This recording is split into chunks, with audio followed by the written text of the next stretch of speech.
Good evening, good evening, good evening, and good evening to you, ladies and gentlemen. WeatherBrains episode number 792. It's the pre-show. This is for March the 22nd, 2021. 792 shows. Who'd have thunk it?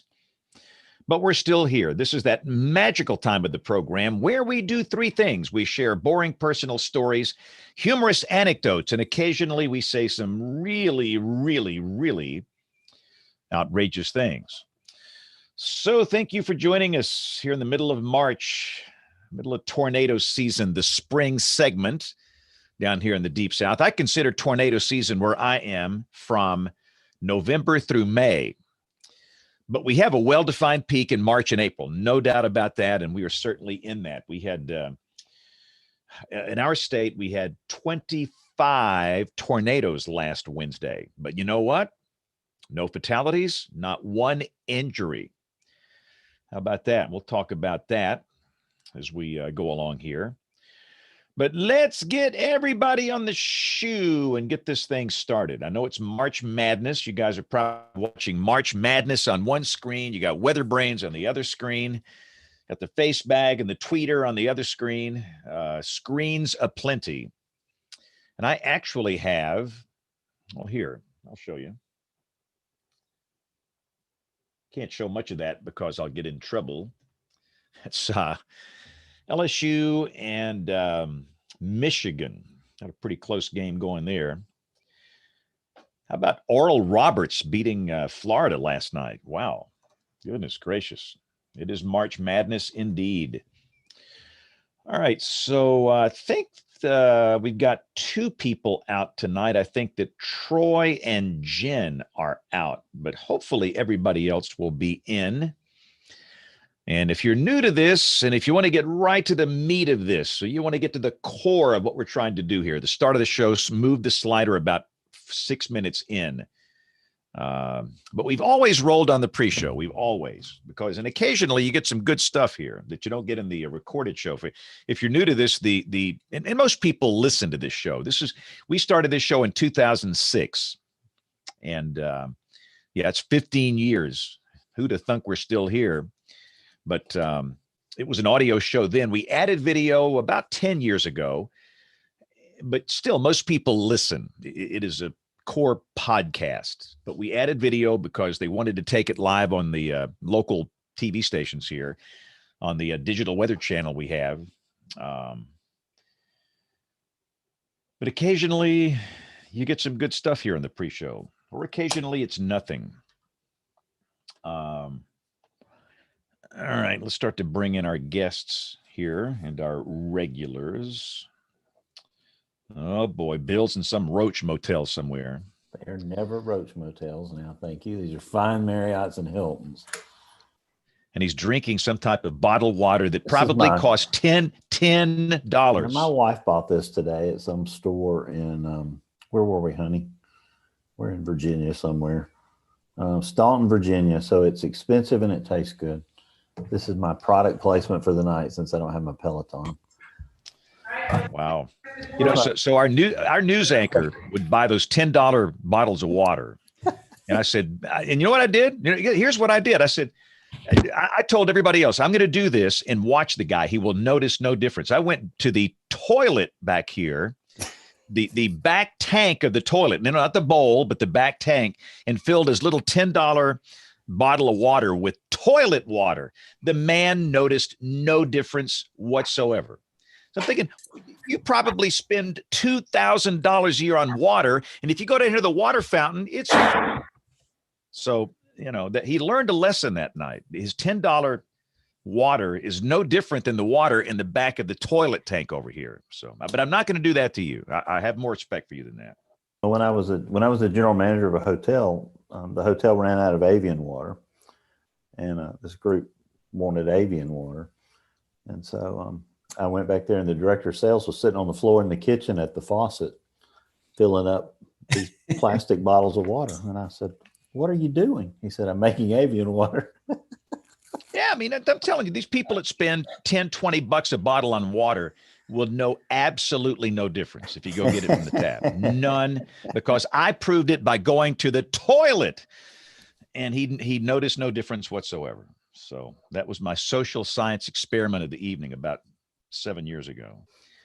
We have two Martys. Yeah, what we have, I think David's video is David's sideways. yes, sideways. And Marty's got to mute one of his or something. Now we've got some feedback rocking here. Yes. And I've got a basketball game to watch, so y'all let me know how it goes. Oh, brother.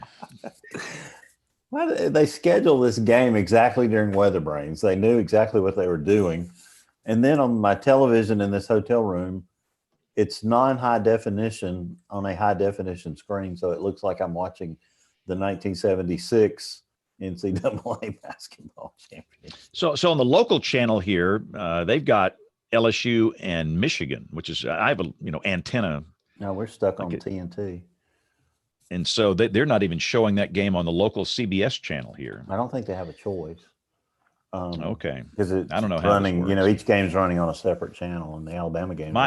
My brackets are so busted. I'm not even. You and everybody in the country. So I picked Ohio State to win it all. How'd that work out for me? There you go. Good. That was a good pick, James. Yeah, right on top. Should have done a WeatherBrains bracket challenge. It would have been good. Yeah, I'd be dead last place. But no, so I got a text message thread over here with Tom Stipe. Tom, is the producer of the Alabama Sports Network, and a bunch of high school buddies. And that thing's been dinging every 5 minutes or 5 seconds almost. He's courtside up there, updating what's going on. Yeah, this bantering back and forth. But he's courtside with the radio crew up there. Just telling you, better win. Alabama's losing 11-5, according to the score I'm seeing on my screen. Got them right where we want them. Right where we want them. Right where we want them. I know. I've become an Oral Roberts fan. I think they should go all the way. ORU to the top. They may. So are we all here? Gonzaga, though. If you're not here, raise your hand. I think we have enough here to. I see Aubrey. I see her online. I don't see her video or audio. We know that Troy is out tonight. We know that Jen is out tonight. Here comes Nate, and hopefully Kim will join us. Let's see. Marty, you want to open up that mic? Be sure we're cool before we start the show, because we had some feedback rocking here. Yeah, how are we sounding? You're good. You are good. All right. Well, let's just get this thing going here. How are we doing? Because it's time. It is time. It is time. It is time. All right. Here we go in 5, 4, 3, 2, 1. WeatherBrains is brought to you by Midland Weather Radio. Every home, school, and business should have a NOAA Weather Radio, the official voice of the National Weather Service. And the AMS Weather Band. Join the American Meteorological Society by becoming a member of the band. The AMS Weather Band is a global community of weather enthusiasts dedicated to learning and sharing their love of science. Visit amsweatherband.org to learn more and join the band today. Ladies and gentlemen, this is WeatherBrains, episode number 792, the weekly show that's all about weather. 792 episodes, 15 years old, and we're still rocking and rolling here. This is for the 22nd of March, 2021. And I see a few familiar faces on the crew here. Aubrey, how are you doing? What's happening in the lovely Shenandoah Valley? Doing fantastic. Boy, did we enjoy a gorgeous weekend. We've had some nice days, but we have not had them on the weekend yet. So that was a nice treat. And I just posted and tweeted out, had a fireball video from a local man in our area with the reported fireball from last night across Pennsylvania and part of New England. So that was kind of cool to see. I missed it, but it was nice. Fireballs. We've had a few of those here lately. So when did the Now cherry I've got- blossoms Now I've got start up Pitbull there? in my head. I believe they're forecast I think like 4th, 5th of April so far. I haven't checked the forecast in a few days, but yeah, National Park Service does their forecast. And of course, that's all based on temperature. The warmer it is, the faster they'll bloom. The cooler and wetter it is, the more delayed that they will be. So, of course, everyone missed out last year. They weren't allowing anyone into DC. Yeah, it's like shut down. So I'm hopefully sure everyone will be there. hopefully things have opened up a little bit. Nate, are you traveling again, or are you still kind of stationary these days? Yo, Nate. There I am. I was muted. Yes. No, I'm Muted. not. No, I'm not going anywhere. We little quick side trip to my in-laws a few weeks ago, but otherwise we're staying close to home for now.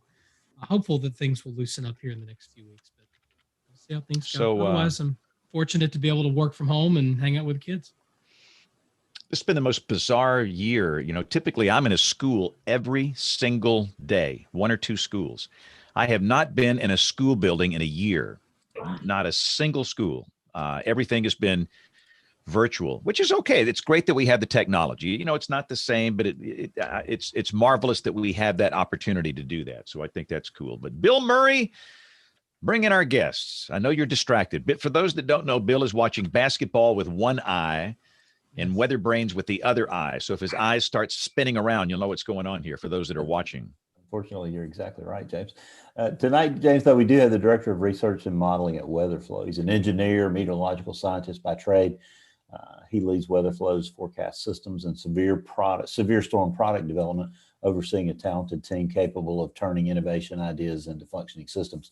An avid outdoorsman, observational meteorologist, Dr. Marty Bell brings a unique blend of academic and applied skills to that company since joining in 2011. Dr. Bell, welcome to the show. How's it going?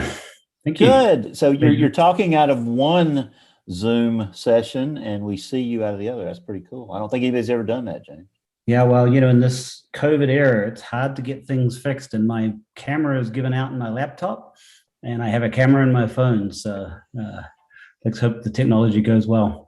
Well, there's that innovation, putting that innovation into operational work right there. We like that. So that's good. Thank you for being with us tonight. We want to get you to talk about some of the cool things that are going on at WeatherFlow and with your Tempest weather station, which I have one and love and have really, really enjoyed. It actually is an aesthetic part of my front yard on a nice pole. So that, and I think it keeps burglars away too, Marty. So. I think it's a jack of all trades. We're glad you're with us tonight. We're going to deputize you though as a panelist tonight, and you have to ask a lot of good questions because if I get distracted and yell, you have to take over, Marty. There you go. We're glad you're here. Where are you coming to us from, Marty? I am in Fort Collins, Colorado, about an hour north of Denver, and sitting here with a lot of snow around us from the last few weeks of storms and snows. And yeah, you had a little snowstorm, didn't you? A little one. How much did you get with that snowstorm week and a half? I'm mostly up in the Front Range, a little inland from Fort Collins, and we probably got about 4 feet.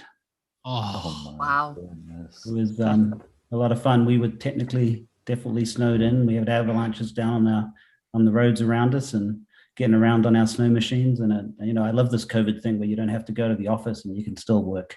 I think that's something we can take from here on out. Yeah. Forgive me for asking, but where are you from originally? I can't place your accent. Yeah, I'm not from here. I'm from New Zealand, born and raised. Nice. We can give a little bit of that history when we get into it. Excellent. Excellent. Well, we're excited to have you with us tonight, Marty. Thanks for joining us. It's a pleasure to be here. And tonight's guest WeatherBrain has done more things in meteorology than we can even mention, but I will say that he won the National Weather Association Lifetime Achievement Award for improving marine safety through increasing the number of marine weather observations. David Gilhausen, welcome to WeatherBrains. Oh, it's so great to be here.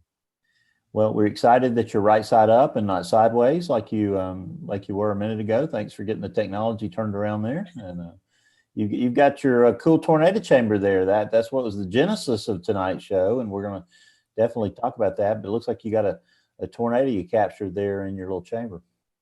Yeah, it's kind of an interesting story how somebody in marine meteorology wound up helping to produce a device like this and taking it into the schools. But I know a big emphasis of your program has been trying to correct the public's misconceptions of tornadoes.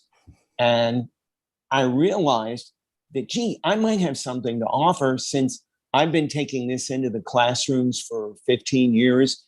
And it's really interesting to see what bubbles up to the surface from upper elementary to junior high school students. Well, James likes hanging out with the younger kids. He needs one of those third graders. They're the greatest. So James, why don't you have one of those fancy tornado tubes right there? You could take that and get some attention with it. If I'm ever allowed back in a school, I could use one.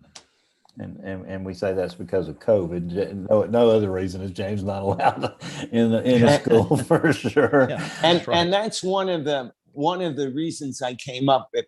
Can I say I have an ulterior motive? But I think it's a good one, and that is these are now out of production. I worked with an educational supply company that has gone belly up. They liquidated their stock. The company that took them over is no longer interested in producing these. And I would love to get your take on whether you think these are worth remanufacturing. So we're like a big focus group tonight, Nate. So we'll see.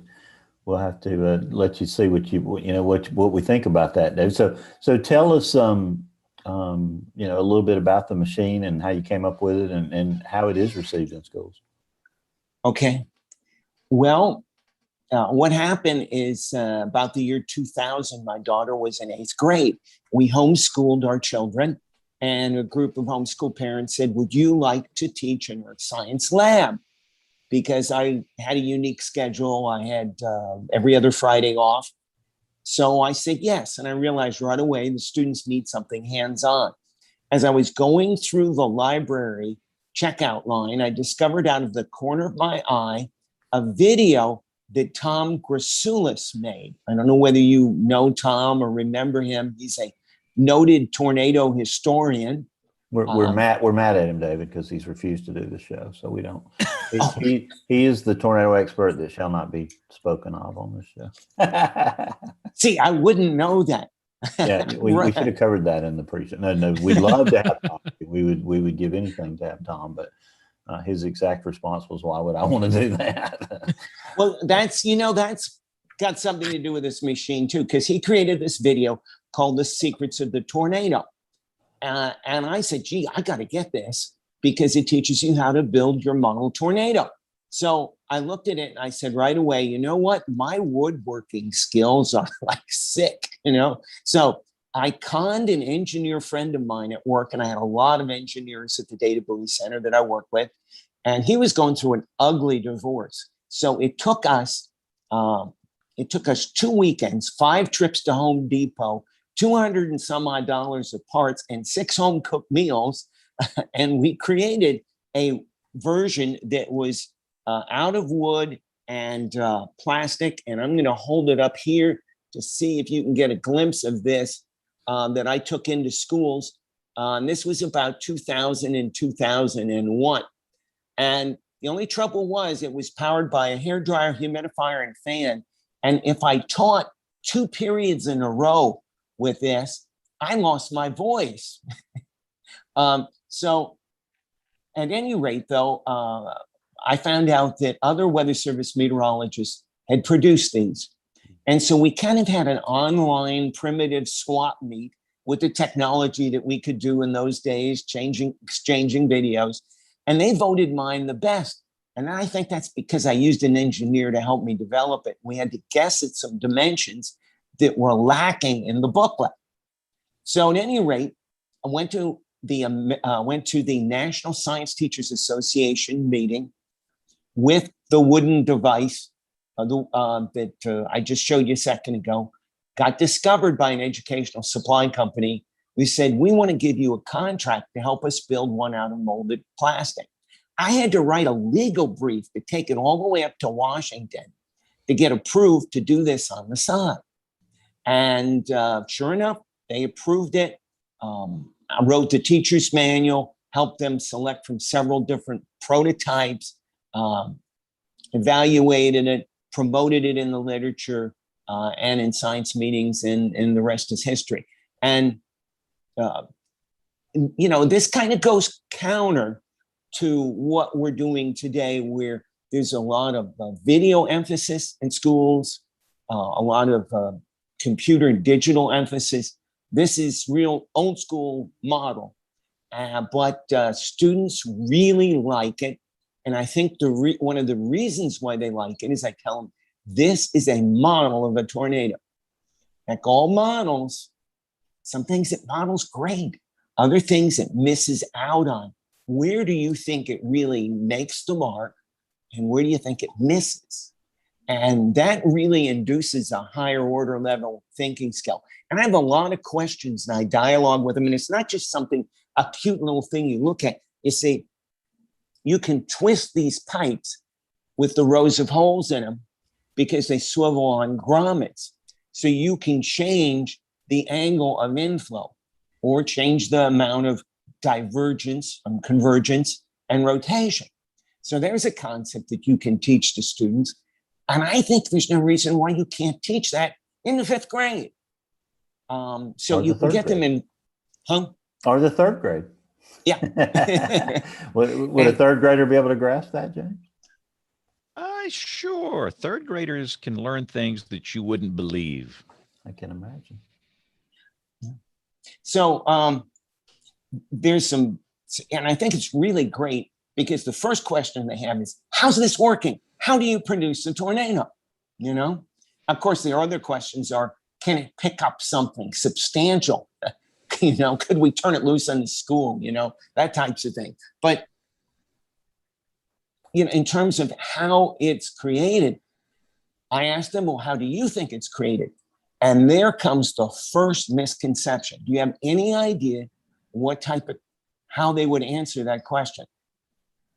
No, that's interesting. Aubrey, you got any guesses of how a grade school child would think that the tornadoes form there?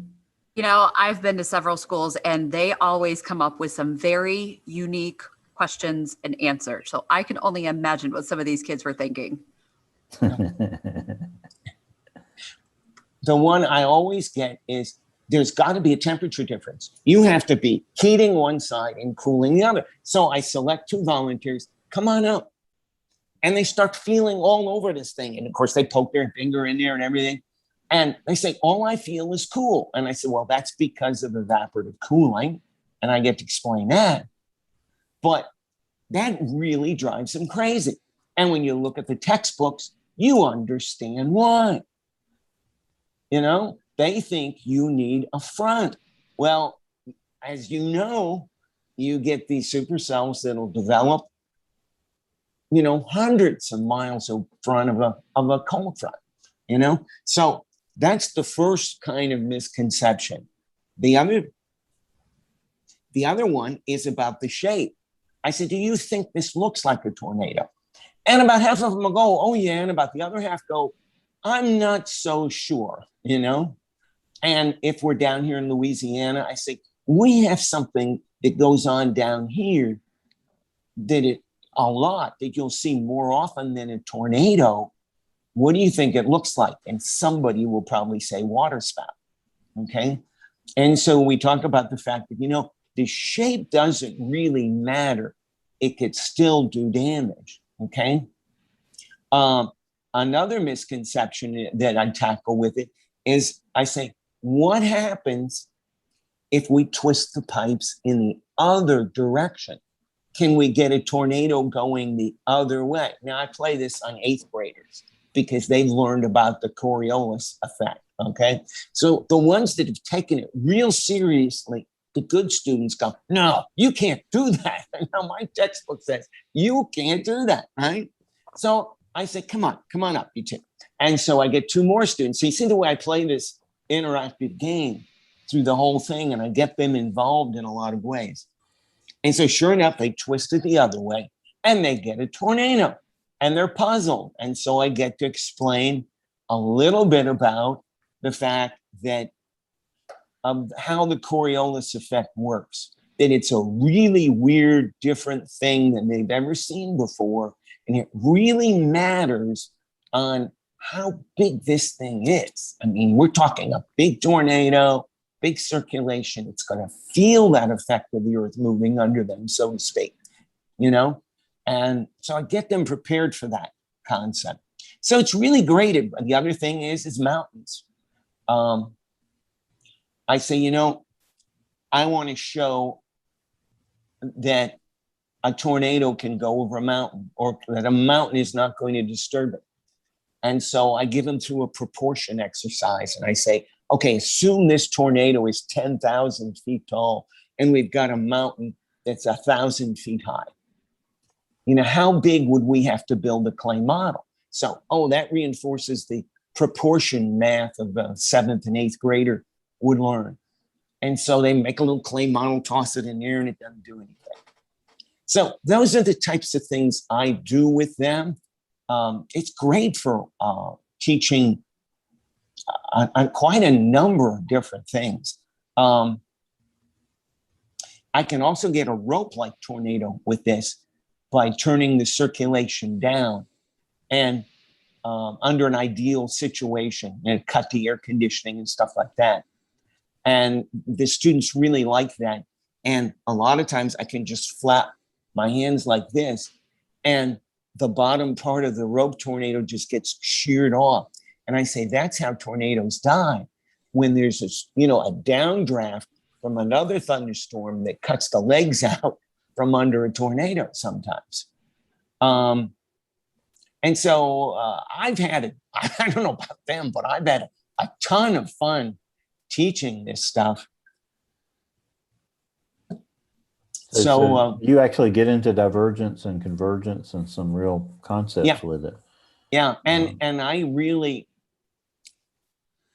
the interesting thing is I don't know how many of you have ever seen this before. We've had them at all the Weather Ready Fest for the National Weather Association. And Nate's like you, Nate, we're always running around so busy. I don't get time to spend around it. But, lots of Weather Service offices, have these and have participated, and it's always a huge hit.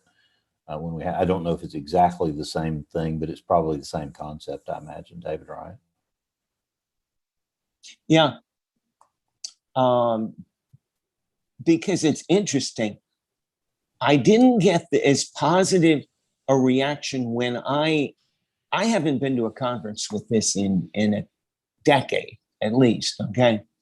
But when I did, the reaction I got from school teachers was kind of mild. If they really were interested in the weather, they loved it. But if they just had enough weather to skate by and teach, it was like, I'd get questions like, how does this help teach my state standards in Missouri or in whatever state they were in? And so they were so, bound into the state standards. But for teachers that were willing to go beyond that, I think this is a great tool. And who it sold well with was, I think there's a number of TV meteorologists who have bought them. There are small museums that bought them. The Weather Service office bought them. And I'm going to tell you this crazy story. One of the conferences I was at, I had a little small booth, and I was about 2 booths down from AccuWeather. And, they were making all this noise and hoopla, and that's AccuWeather. I know Joel Myers. He used to be my prof many years ago. And so I said, it's going to be a little noisy, but there'll be a lot of people that comes by. Well, next thing I know, there comes Joel himself in his double-breasted suit glory. Looked like he just stepped out of a limo on Wall Street. That's Joel. And so he's walking towards his booth, and out of the corner of the eye, he sees this, and he does a dead stop in his tracks, turns and looks at it and says, "Gilhausen, what are you doing?" And I'm shocked that he remembered my name. I don't know whether that's because I busted too many forecasts in his class or what. But at any rate, he says, "Tell me about this."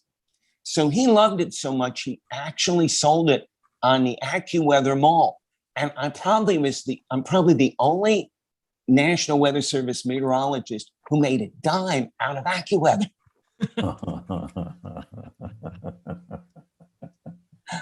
So I've had too much fun with this in my career, and I'm just wondering, does it have a second life, or is the market saturated? So how much does that thing cost? That's Yeah. I mean, let's get down to the business side of this thing. The engineer asked that question. Great, that's wonderful. It's sold for $250. Okay. Now this is in the era before 3D printing. Electronics back 15 years ago were higher than they were today. I'm hoping that we could do this for somewhere in the 100 range. 100 might be tough, but I'm thinking 150, but I really don't know. I'm not the engineer, but I've got some friends. 149. That's what we're going to shoot for. 149.99. 149.99. So, and again, David, most people listen to this show. So take a minute and describe this, because a lot of people that listen and they can't see it. So kind of give it a description. Okay. This is about 2.5 feet tall, and there is a plastic unit on the top with 2 PC fans up here. Okay, one is pointed up, one is pointed down. So what happens is the air comes into this top circular plenum box, gets forced down these PVC pipes, which are probably about an inch in diameter. There's rows of holes in these PVC pipes. So the air comes out of those rows of holes, and you can swivel these pipes.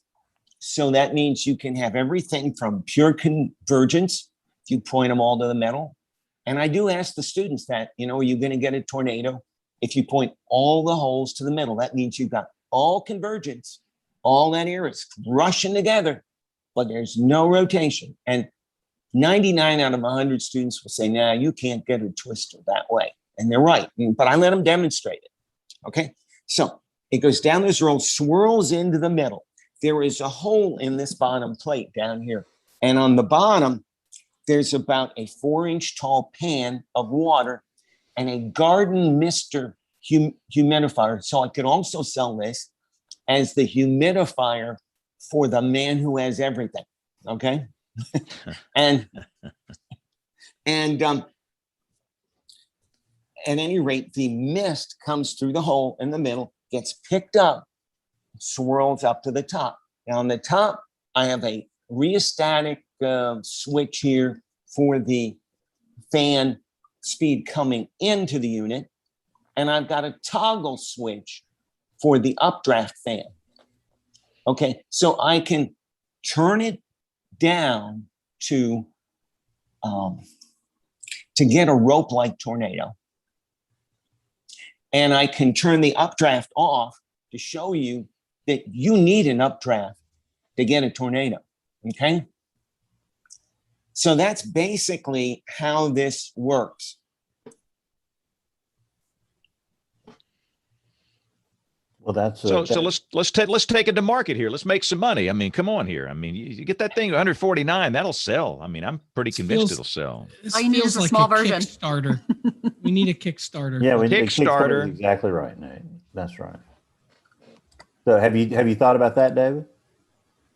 No, I haven't thought about. This is my first step. I just found out this year when my royalty checks went to zero, and I realized, I think they're out of production. So I called around, found out that the original educational supply company had gone under. But I did talk to a lady who had been involved with a lot of telephone sales of that product. And they said there's a lot of interest in the product, but the price point was too high. And I could understand that. At one point, I had been told that the reason why the price point was too high was that there was a patent on this from a movie company, a Hollywood stunt production company. I don't know whether you remember, right after Twister, there was this truck commercial. I think it was Toyota, but I don't know. And there was this big Twister going on in the background, kicking up dust, for this macho truck they were trying to sell in the 90s. Well, those people took the same idea that Ted Fujita had, and scaled it up, and discovered nobody's got a patent on this. Let's patent it. And so I think we were paying some of the royalty went to them, because I was only getting $5.50 a Twister. But how many meteorologists get paid for every tornado? Just weird, So that's my story on this thing. Well, that's pretty cool. I think you can get a Kickstarter going and see if you can price it around $149.99. And probably we'll see you on Shark Tank before it's over with, David. Well, if I do make it, I'll be the first to let you know on it. Well, we'll be glad to hear that. So David, there's a lot to unpack here tonight, even beyond the machine. Where'd you grow up? And you mentioned Joel Myers, so you must have been at Penn State, huh? Yeah, I was born and raised in Hastings on Hudson, New York, Westchester County. My dad worked on Wall Street, had a great high school, got interested in weather for a bit because of the TV meteorologist in New York, Frank Fields, Tex Antoine at the time. But I also happened to see an ad for a Lionel weather station. Lionel, the same company that made those trains. Nate's nodding his head, but I never heard of this, Nate. Have you seen such a thing? I mean, I've heard of the company. But did you know Lionel made weather stations? No, but it doesn't surprise me. They make great model trains, and yeah, they do. I was a huge, train fan. So that's the weird thing is last year I saw a YouTube copy of that video from the 1960s, because they evidently did a number of science kits, and the company actually went into bankruptcy because they sold all these science kits, got away from their core mission, and they didn't sell well. And it was too, it was a lot of different marketing for them. But the funny thing is there's thousands of people who've gotten into medicine and weather and other things, engineering, because of these videos. They were so, they really flipped the switch. And I acted just like Ralphie on The Christmas Story. When he wanted his Red Ryder, I said, you got to get me that anemometer. You got to get me that.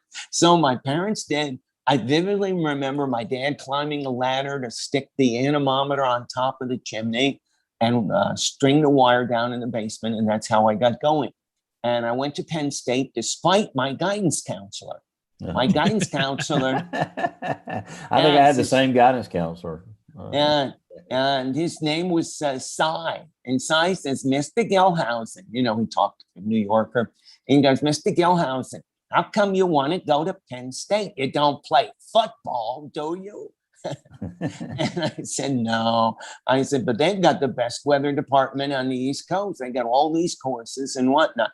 No, but I've looked and MIT has got them, and so does Yale or somebody else, and Rutgers. You could go to an Ivy League school. I said, no, thanks. I may not survive an Ivy League school. And it was probably the best decision I ever made. So your first job was at Technics Development Lab. I saw that. You were a programmer working on Moss. Well, actually, really amazing. I mean, actually, before that, I worked a summer in Philadelphia at the forecast office. Mm-hmm. And an incident there convinced me that I did not want to spend a lot of time in a forecast office. They worked rotating shifts as always. And some of these people would come in like zombies. One guy in particular mistakenly lit well, he had a fruity smelling pipe. And when the pipe went out after lunch one day, he emptied the remains in a trash can loaded with fax paper. Okay. Now, this thing would not flame, but the amount of smoke it produced was unreal. It was like looking at the top of a smokestack. And so the entire airport, we were on the roof of the Philadelphia airport, filled up with smoke. And so here he was nudging this hot trash can out onto the roof while the fire engines from Philadelphia showed up. And then somebody said, we need to put out our zone forecast for New Jersey. And says, how are we going to do that? We can't get back in there. So somebody said, let's send smoke signals. So here, a bunch of grown men were doing smoke signals on top of the roof with a fire can. And I looked at this and I said, no, I am not going to do this. I said, I'm going to stick it out, get a master's degree, get into a plot. I want to help forecasters, but not do this. So that, James, probably saved me several years of sleep in my life. But so I got out of I got out of Florida State, where I minored in statistics, and wrote Dr. Bob Glahn a letter and said, hey, I think I've got a great background for you. And since I was already in the Weather Service, that was easy. And so I got into I became a minion of Moss. Show title. Minion of Moss. Yeah, we've been talking about Moss a lot lately. Exactly what was your role in that process? Did they just have you programming with the meteorological background? Yeah. Or, Well, I learned a lot to have on it, David?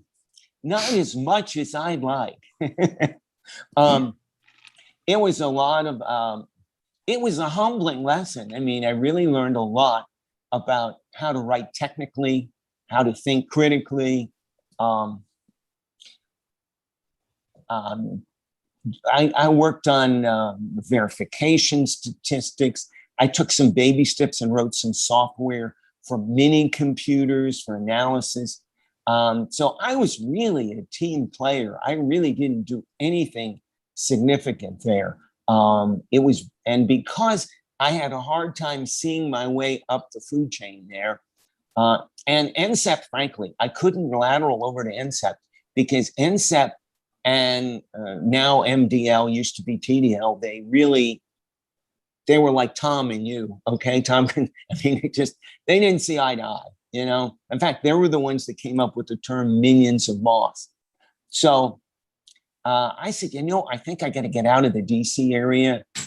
And I found this weird niche job with the National Data Buoy Center. And nobody wanted this job. And it basically was quality control of buoy data, testing new weather instruments for buoys, determining the accuracy, promoting buoy data. And I just loved it because it was very interdisciplinary. I dealt with researchers, I dealt with forecasters, I dealt with engineers. There was something new every year. And I think the highlight there was that I got to show that you could really make buoy measurements accurately, especially the wind. And here's an interesting story on that. I bet you never had anybody from the Buoy Center or talk about buoys, and you probably are not that interested in buoys except when you... I think we are very interested in buoys. Okay. Given our proclivity to hurricanes, and that's just a small portion of what they're valuable for. Yeah. Well, what happened was I don't know how far to go in this one, but basically, the idea for buoys started way back in the Reichelderfer era of the Weather Bureau, back in the ESSA days with White and Reichelderfer. And they were going to take a bunch of Navy boat-shaped nomad hulls and deploy them and use high frequency communications, bounce them off the ionosphere to get to land. Well, one thing that happened was they didn't know how to moor these things. And so the next thing you know, you had 3 of these buoys adrift heading to Europe. And I think one of them was actually found by the Coast Guard in Portugal years later. So this was the weather. They were really excited. I mean, you got to realize this was pre-satellite era. They were supposed to be sentinels at sea. You know, they imagined a picket line of these 200 and some odd miles offshore. Trouble is, it never panned out. It was like their NexRad program just went down in flames. And so what happened is some oceanographers realized this was very important. So they, through something called the Stratton Commission, funded a rebirth of the Data Buoy Center, but they put it under NOAA with Coast Guard help so they could get engineering. So they started this in 1972 down here at Stennis Space Center because they had deep water access to the Gulf and they had leftover equipment from the space race. What happened was they did a ton of paper studies, $1 million worth of paper studies. And a lot of them said, you know what? You can't measure accurately from a buoy. There's too much buoy motion going on. And so after 3 or 4 years, this buoy office produced next to nothing. And finally, they were about in danger of getting redlined budget. And their director says, let's throw some damn things out and see if they work. Well, this is before my era, okay? But they did. And guess what? The forecasters absolutely loved them. And the engineers turned to the science people and said, you idiots, you told us that it wasn't going to be accurate enough. And so the Weather Service then started the funding of the expansion of the buoy network. So that was the beginning in the late 1970s. The funny thing, though, is that academia did not catch up to the Weather Service. The forecasters in the Weather Service office knew more about the quality of that data than an oceanographic researcher did, which is really amazing. I mean, you wouldn't think it would happen that way. And so next thing you know, I show up, and about 2 years in, I see this paper from Woods Hole where they took one of their buoys, went out and did a very elaborate field evaluation of the data. And they did this because these buoys they were hoping would be ground truth for satellite measurements of winds, scatterometers, altimeters, things like that in the future. And the data they brought back was absolute crap. It was a perfectly elegant analysis of something that I would have taken one look at and said, this is junk. It's not worth taking this, with cases over. But I knew our buoys were better. So I set up a similar evaluation to our buoys and got it published and really showed the type of accuracy. And I think the research community and the people who were using it for validation and comparison really loved that because it gave them some metrics to go by. And so under your directorship, the program really flourished and grew. You wrote a lot of papers during that time too, didn't you? So talk about some of your research, Dave. Yeah. Well, a lot of what I did was exactly that. It was validation of the data. It was developing quality control methods for monitoring it, because these things are critical observations. They went out in no weather radio. Now they go out on the web and through telephone voice dissemination. And I had a hand in all of that. And so these data are so critical, they really need a second eye.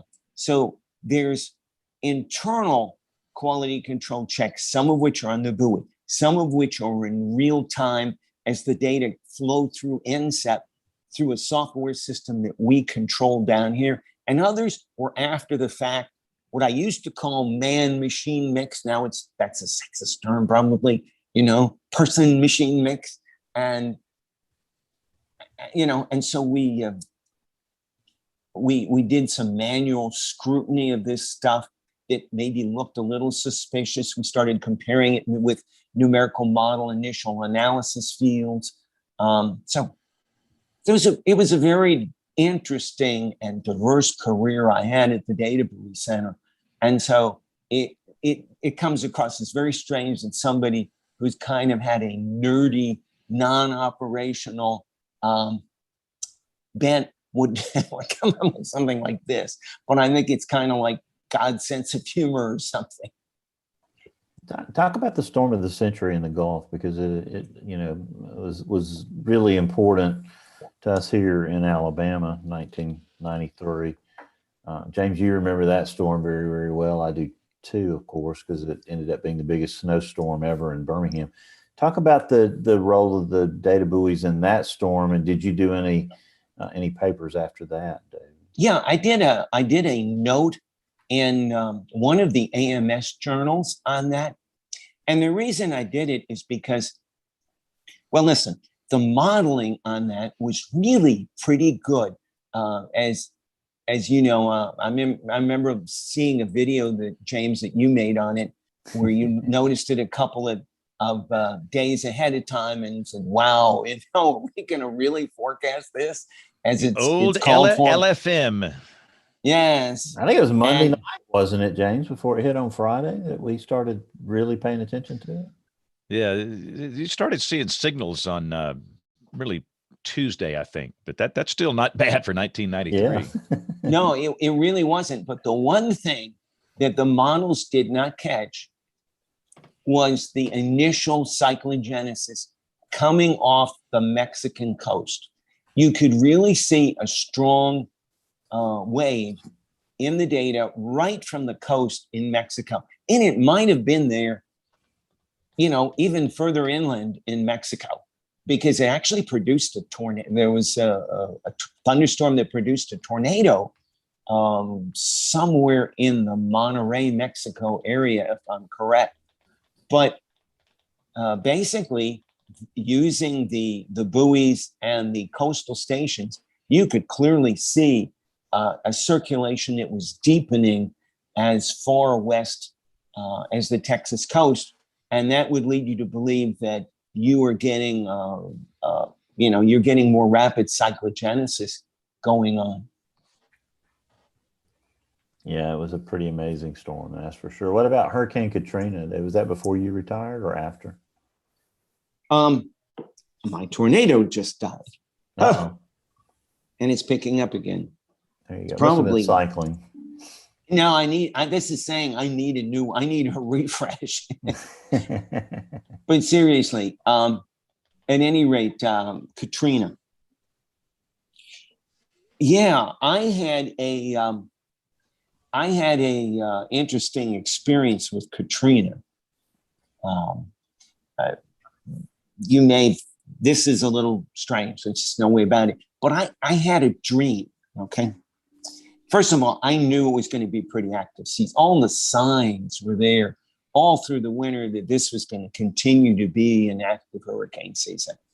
But this was like 3 days after the Asian tsunami, January the 1st of 2005. And during that night, about 3 a.m, I had this dream where I looked down. I was just like one of these people, how can I put it? I was looking down on a house that was flooding. And then I realized that's my house. And that's me on the roof. And so I stood straight up in bed and I said, get up, dear. It's a hurricane. We're flooding. Get out of here. And she said, go back to bed. So I did. But I couldn't shake that dream. So I said, dear, maybe we really ought to move because we came very close to getting the house flooded during a flash flood event here in 1995. And so eventually we did decide to move, and we moved a total of about 6 blocks away, but it was 5 feet higher. And sure enough, when Katrina came through, the old house flooded, the new ones didn't. We had long since, of course, we weren't taking any chances. We were up on a hunting lodge up in North Mississippi. But when we came back, the only damage to our house was a couple small holes in the roof over the garage. So we tarped them over. We're able to open the guest rooms up to people who had a need for shelter. Our subdivision happened to make out very well because we were between the storm surge area and the area where they had a lot of tornadic wind damage. And it's just kind of how did that happen? Why did my subdivision and maybe a mile either way just seem to have very reasonable amount of damage? But that's the way it turned out. So it was kind of an amazing thing. Now, I didn't run around and tell people, hey, I got this dream, oh, you're a fruitcake, Dalhousie, But, and then after it really happened, they would be really concerned. So talk to us about New Orleans now, David. Is it ready for the next major hurricane? Well, the levees are definitely higher. And so I think that it's in better shape to withstand a modest storm. I think the populace here is more knowledgeable about hurricanes because of the memory of Katrina. But, and I think there are probably less people in the most vulnerable areas. The lower Ninth Ward, Chalmette does not have the population that it used to. A lot of those people who could moved out or they were relocated elsewhere.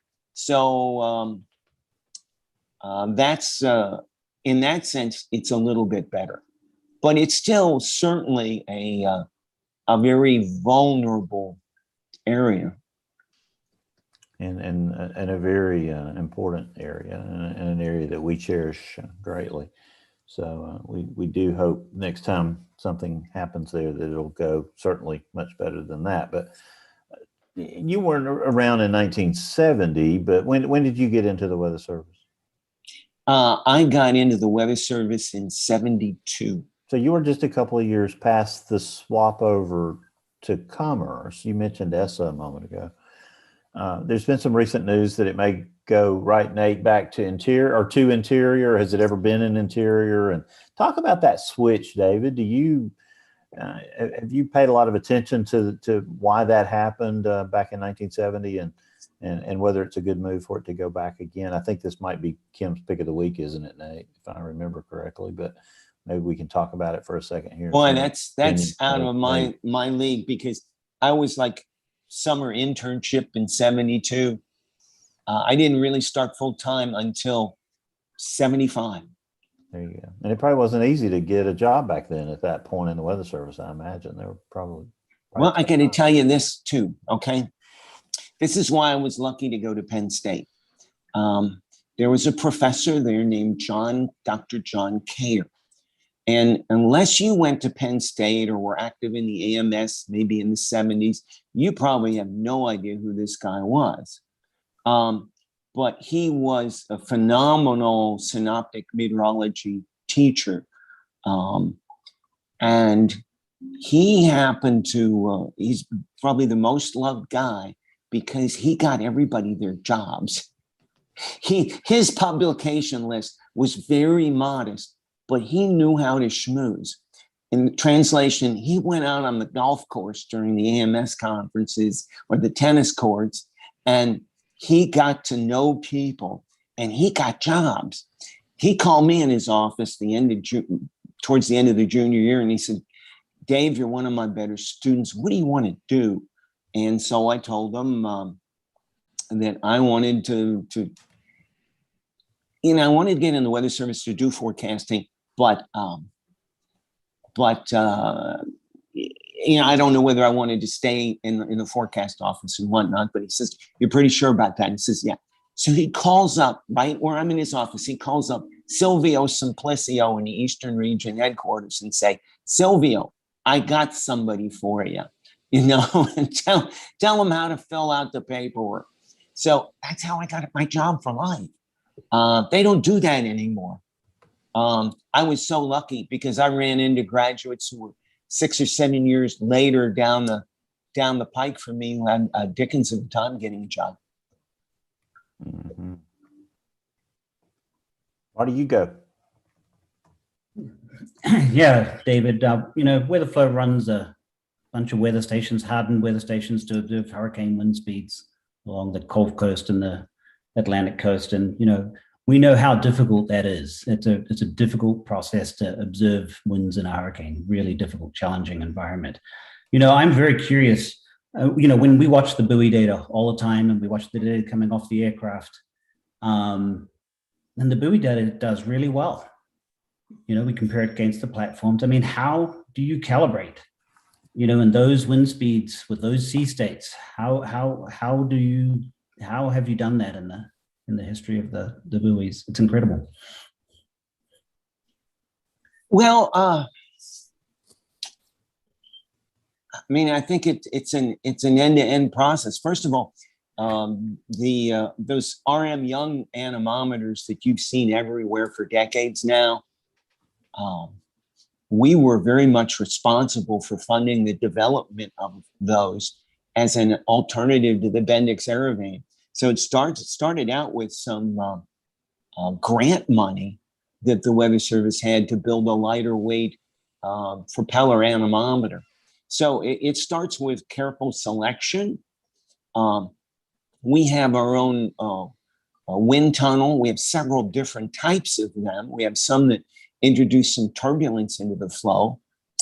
And so they do an evaluation in the tunnels.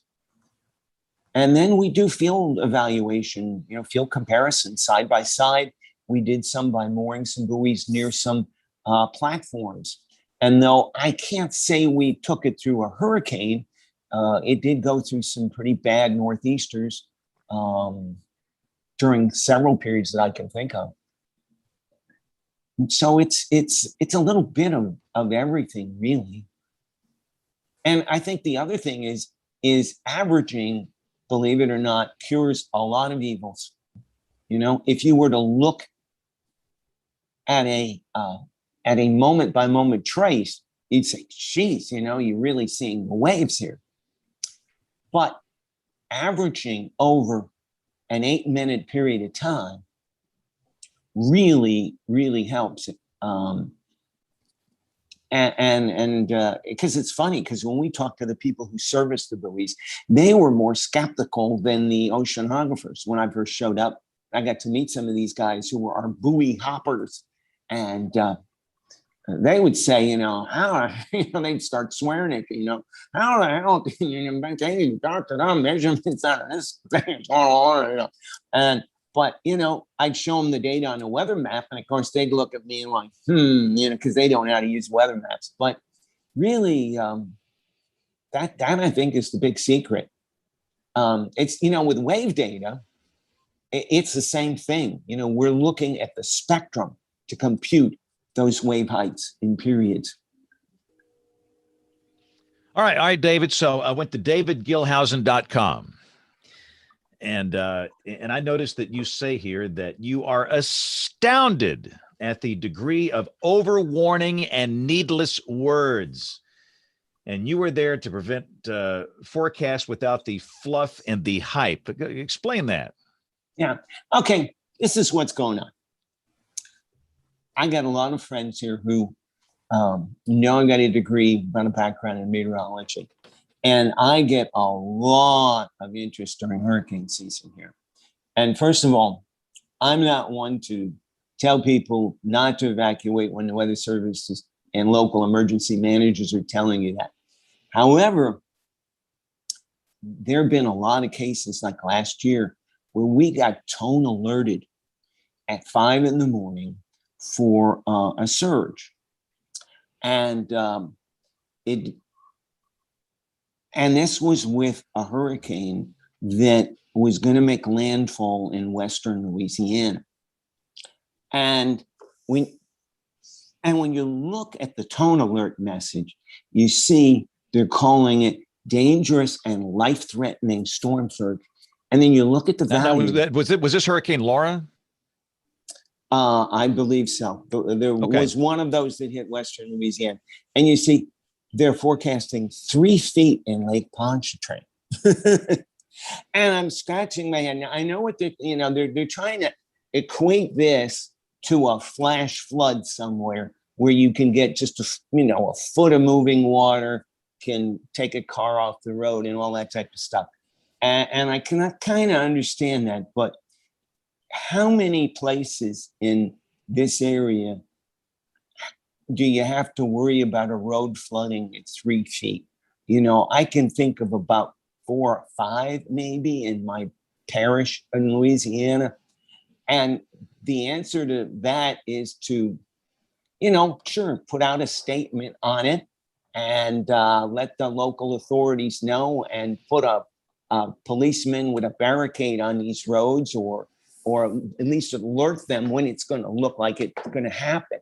And so you let the residents know in those areas. But tone alerting like 100,000 people for something like that drives people crazy. That was the tone alert on the phone or on the weather radio. How was that tone alert issued? That was on the phone. Yeah. Okay, WEA then, wireless emergency alerts. Yeah. So is most of the fluff and the hype coming from the National Weather Service, the private sector, or some 15-year-old kid in his basement? Yeah, and that's a good question to ask. I think some of it is obviously the private stuff, like the 15-year-old kid in the basement. But I see a lot of, I see tendencies to overwarn on the fringes like that I think, I think promote that. And I think, as much as I certainly think the Hurricane Center has done an increasingly improved job, I'm concerned about that overwarning on the fringes. I was the first to say with Zeta, hey, you've been dodging bullets all year. This is our storm. This is going to give us hurricane force winds here in this area, and we need to take precautions for that. But I think that the public has a hard time seeing that. I think the amount of warnings that come out in a hurricane, it's hard for them to realize, hey, am I really in any danger? Do I have to take any precautions? At least the people that I deal with have a real hard time with that. So what would you tell, say, Ken Graham, the director of the National Hurricane Center, or the MIC at Slidell? What advice would you give them from your perspective after being out of it and retired for a few years when it comes to overwarning?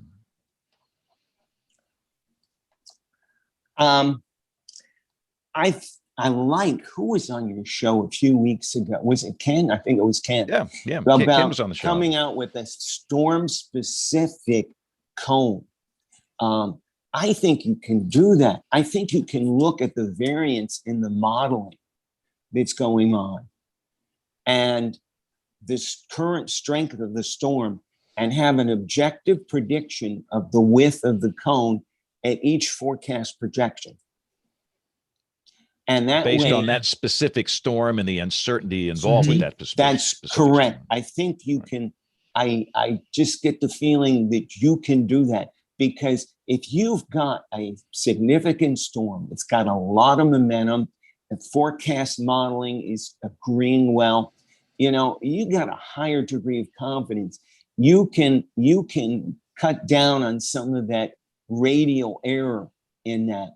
Another thing that I think they are a little loath, and I dislike that life-threatening surge at 3 feet. I think that's really, I just can't see that language. And I think they're being forced by headquarters to do that. I think the other thing that I see is, I think there's a reluctance to, well, I think there's some inertia at times when we have a storm like Sally. We really are, we're groping for a forecast in a situation like that. We have center jumps going on. And say you get a center jump and all of a sudden you have a clear center, it's starting to intensify, and the models all of a sudden start to agree. And the only trouble is you're now like 150, 200 miles off, maybe. The Hurricane Center has had this built-in inertia that says, oh, we can't change the forecast that much. The people get confused. I don't know why not. I don't know why if you've been saying this has been a particularly confusing, challenging storm to forecast, when things suddenly clear up, bingo, you jump that track. I just think you do the best forecast for the time that you've got it. You don't play halfway. I don't know. That's kind of mine. I know that's they're already doing some of the, you're talking about the adjustable width cone, right? They're already doing that in some of the gridded products. It's not in the official forecast cone, but like the wind speed probabilities and the storm surge probabilities all account for, the modeling of the storm, the strength of the storm, and some of the uncertainty on a per storm basis. I think that the thing that frustrates me, and we talked about this with Director Ken Graham when he was on the program a few weeks ago, was, a storm like Joaquin a few years ago, where you've got the storm sitting out off the coast of the southeastern United States, and there is just a maddening bifurcation in the model tracks. You got one family taking it into South Carolina, another family taking it, out into the Atlantic Ocean as a fish storm. And the official forecast had it going, if you followed the official forecast past day 5, it had it going into New York City. Nobody thought that's what it was going to do, but that was the best, I appreciate the fact that at least in this instance, for the moment, the Hurricane Center has its forecast philosophy and they're consistent about it. I know what they're thinking, and I know when they put out a forecast like that, I know they don't think that, well, somehow it's just going to average out and it's going to hit New York City in 6 days, that they're actually playing the averages. And at that point, and I think it falls to communicators, to decision support folks to be able to say, here's what this, what you need to do as somebody along the coast of South Carolina or North Carolina, and prepare with the storm. But at the same time, there are situations where I think the cone is too wide. I mean, you look at Florence and how just fantastic that forecast was 5 days out. I mean, we had, I think it was one of the ones that came through the Gulf this year, I forget which might have been one of the Greek letter storms that hit southwestern Louisiana. And again, multiple days out, the forecast track was right there. And so maybe the cone could have been a little narrower. You evacuate fewer people and that sort of thing. And I think the Hurricane Center points to something like Dorian as a success story, where they said, look, we managed to not evacuate millions of people out of South Florida because we were confident that the storm was not going to plow into Miami or Fort Lauderdale. Yeah. And James, by the way, I think the Weather Service does an incredible job with the severe thunderstorm and the tornado arena, and I have nothing but praise in those particular areas. I think we're dealing with a little different animal down here with hurricanes.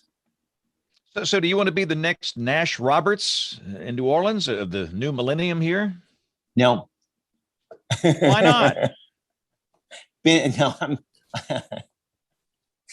69 years old. That's why. 69 is the new 39. Come on now. I mean, I'm just getting started here. First things first. Let's see if I can get this to market. I teach a course online at Liberty, so I still have a little bit of a hand in meteorology. But no, I don't have any big aspirations. except to travel. And I hope to do some of that this year. Right. But your online forecast and your blog, is that a daily thing for you? Or do you just do that Yeah. during big weather events, or how does that work? I have been doing the forecasts each day, but I'm thinking of cutting back for big weather events. The big interest down here is during the hurricanes. Yeah. I almost feel like I've been drafted to do that. You know, I started doing it with a few storms, and people said, you know, what you have said was a lot clearer and more reasonable and put everything into focus, you know, and I, like I said, I try to compliment, and many of the times I will just totally agree with what the Hurricane Center says, but there are a few times where, you know, I got those particular criticisms. But thanks for bringing it up. I appreciate it. No, I'm here to promote you. So we have to take a quick pause here and do a couple of recorded segments. But Bill, how's your basketball game going? 14-0 run. Thank you very much. They're up by something. So you should be happy. It's a blowout, right? They're Up 23 right now. They're having fun. That's all that matters, James. Just, you know. And for those that are listening, this is Alabama and who? Maryland? Right. Maryland. Okay. LSU went out, unfortunately. I guess right. fans would disagree with that, but I wanted to see a fourth Alabama LSU game. All right. Well, let's take a pause here. And again, Jen does not have a segment this week, but Tony Rice does have the astronomy report. We'll come back with the weather roundup. A lot to talk about. We'll do picks of the week and much more as WeatherBrains rolls along. Looking beyond the atmosphere, here's Tony Rice with your astronomy outlook. Tomorrow night, Tuesday, March 22nd, look for the waxing gibbous moon moving through the constellation Gemini. You probably recognize Gemini as one of the signs of the zodiac. It's not that unusual for the moon or sun to pass through one of these zodiacal constellations. In fact, that's the only place you'll ever see them. You see, the zodiacal constellations get all the attention because of a line that runs through them, the ecliptic. That's the line that the sun and moon move through the sky. Tuesday night, the moon will be within a few degrees of the two brightest stars in Gemini, the so-called twin stars of Castor and Pollux. But calling them twins is really selling them a little short. Pollux, the brighter of the two, is actually a solar system unto itself, with a planet more than double the size of Jupiter orbiting it every 500 plus days. Calling Castor a star is really doing it a disservice. While it appears to be a single point of light to the naked eye, even a small telescope will reveal two stars, and if you look really hard, a third is visible as well. But Castor's surprises don't stop there. You see, we've studied Castor A, B, and C. Spectroscopic data has revealed that what we're really seeing is hot A-type stars, but hidden in each orbit is a second cooler star, an M-type red dwarf. So what appears to be a single twin is actually 6 stars. Now, while you're out marveling at the moon and Gemini's twins, know that Castor's light left there right around Christmas Day in 1971. The light from Pollux is quite a bit younger, having left sometime in mid-1987. Castor and Pollux are just shy of 290 and 200 trillion miles away, respectively. Elsewhere in the sky, keep an eye on news from NASA's Jet Propulsion Laboratory in the coming weeks. The Perseverance rover recently dropped the debris shield on its belly in preparation for deploying Ingenuity, a 4-pound helicopter drone, a technology demonstrator that's set to be the first aircraft flown on another planet. Right now it's stowed sideways in the rover and has tasted its first Martian air. But in a couple of days, the helicopter will be lowered onto the Martian surface, and the rover will drive away, revealing that bright, thin Martian sky above. First flight is planned for early April. That's your Astronomy Outlook. Follow me at RTP Hokie for more spacey stuff like this. Calling all weather enthusiasts. Join the American Meteorological Society by becoming a member of the band at amsweatherband.org. As an AMS Weatherband member, you'll get to go behind the scenes with the scientists of the American Meteorological Society, whose members have been at the forefront of weather, water, and climate research for over 100 years. You'll learn about the very latest research from the scientists who are actually doing it. What's more, you'll become a part of a passionate online community of weather enthusiasts. Get access to exclusive videos, webinars, and other fun content, and support the science you love. Learn more and join the band today at amsweatherband.org. We thank the American Meteorological Society for their sponsorship, and hope that you'll join the Weather Band. It's a really cool program and something that's been needed for some time. Really excited about having Dr. Marty Bell on the show tonight. Marty, thank you for sticking around with us here. Talk to us about your background, how you got into the position you're in, and some of the stuff you guys have got going on right now at WeatherFlow. Well, as you detected already, I'm not from around here. I came from New Zealand, and I started out as a meteorologist. Really, the passion came from sailing as a kid, and then as I grew up and moved to the mountains, I got really obsessed with snow, and I mean really obsessed. I ended up doing a PhD in snow science and mountain meteorology, and I guess took it to extremes. I also did a lot of modeling around that time and was modeling in New Zealand. This is kind of the birth of the internet, is when I was just getting into mesoscale modeling. And if anyone knows about the kinds of volumes of data involved with mesoscale modeling, trying to initialize a numerical model over what was really the equivalent of a dial-up modem back then was no trivial task. And so I watched with envy what was going on over here in the data-rich world of the US, the way the US was operating its weather services and the way it was handling its data was, in an enviable position from around the world from that far away. And so I dropped what I was doing and got offered a sabbatical and came over and joined in for the fun, and had a great opportunity with a group that came out of Colorado State University, commercializing the regional atmospheric modeling system, RAMS, back in about 97. And from there, just really went from opportunity to opportunity in the modeling world. Was down in Cape Canaveral in the shuttle launch facility, putting in a numerical weather modeling forecasting system for them across multiple nodes, multiple processes, like parallel processing, which most community hadn't seen before, and an emergency response system, atmospheric emergency response system, which was a huge opportunity for me. And then those kind of projects extended over into the DoD, and we were playing around with Linux clusters really before they had the term Beowulf, and we're able to do all sorts of extraordinary things with the cheap computing power, including running 1 kilometer ensemble forecasts to get the probabilistic statistics needed for injection into the DoD's atmospheric dispersion programs for radiological, biological, nuclear kind of dispersion. So that was an awesome experience for me. But it was about that time that I ran into WeatherFlow. WeatherFlow had this awesome observational capability in the coasts of the coastline areas of the eastern US and the Chesapeake Bay, where we were doing validation experiments. And I was working with WeatherFlow for a time as the business I was in was bought out and grew up into ATK, Alliant Tech Systems, which is a giant military contractor, a little bit too much close to the sharp edge of the sword for me. So I backed out of there and joined WeatherFlow.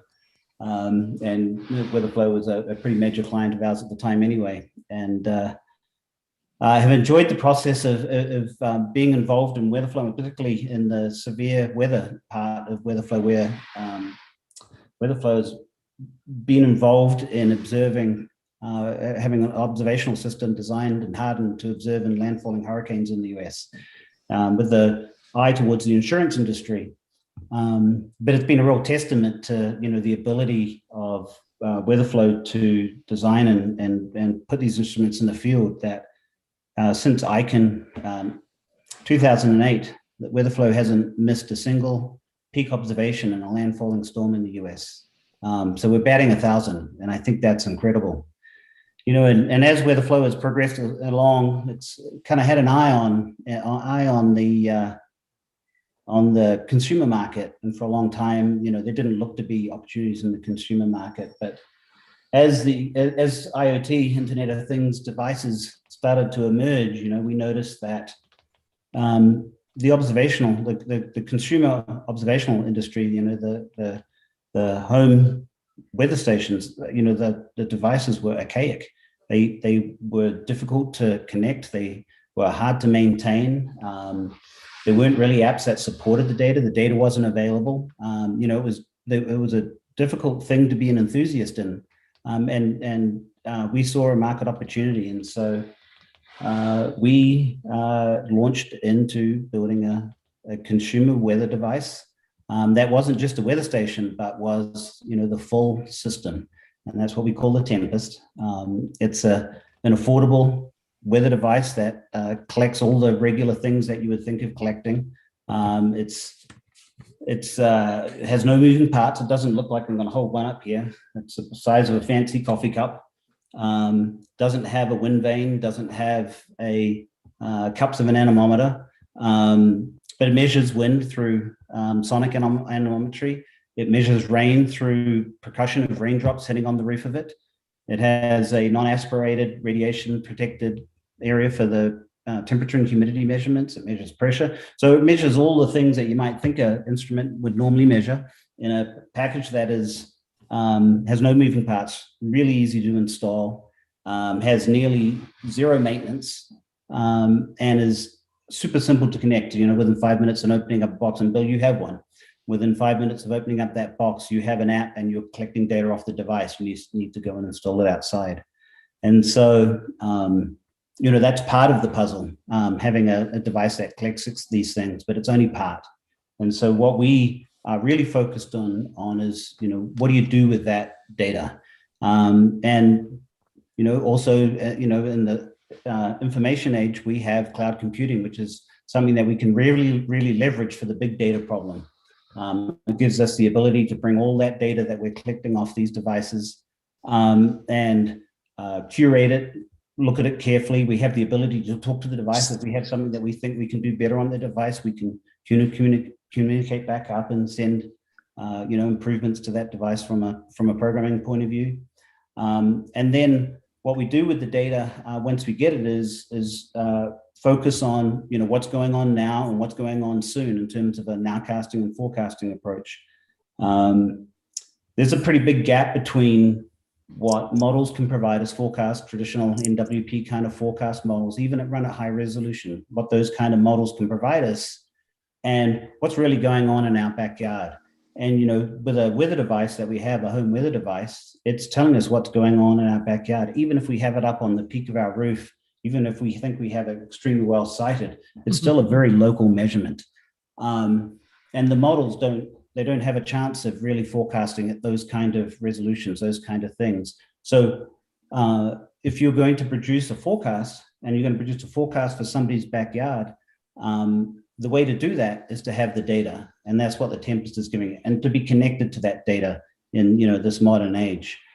And we, like everybody else, is using AI for that process to learn about what's going on, to learn about the weather that's been experienced, to see what's going on currently, and then extend that information into the future. And you can't do that without the data. And so that's what the Tempest gives us. So it's a pretty exciting project for us. It's a really super exciting project for me to be involved with. I think it's a product that's selling very, very well. How does you mentioned the data coming off the device? Obviously, y'all are collecting it. The owner of the device can see the data in your app. Can we take that data and distribute it like to MADIS or to some of these, cooperative observing networks? Is there a way to access that data in terms of, for third parties or that sort of thing? Or is it? Yeah, that's a great question. That's a great question. Yeah.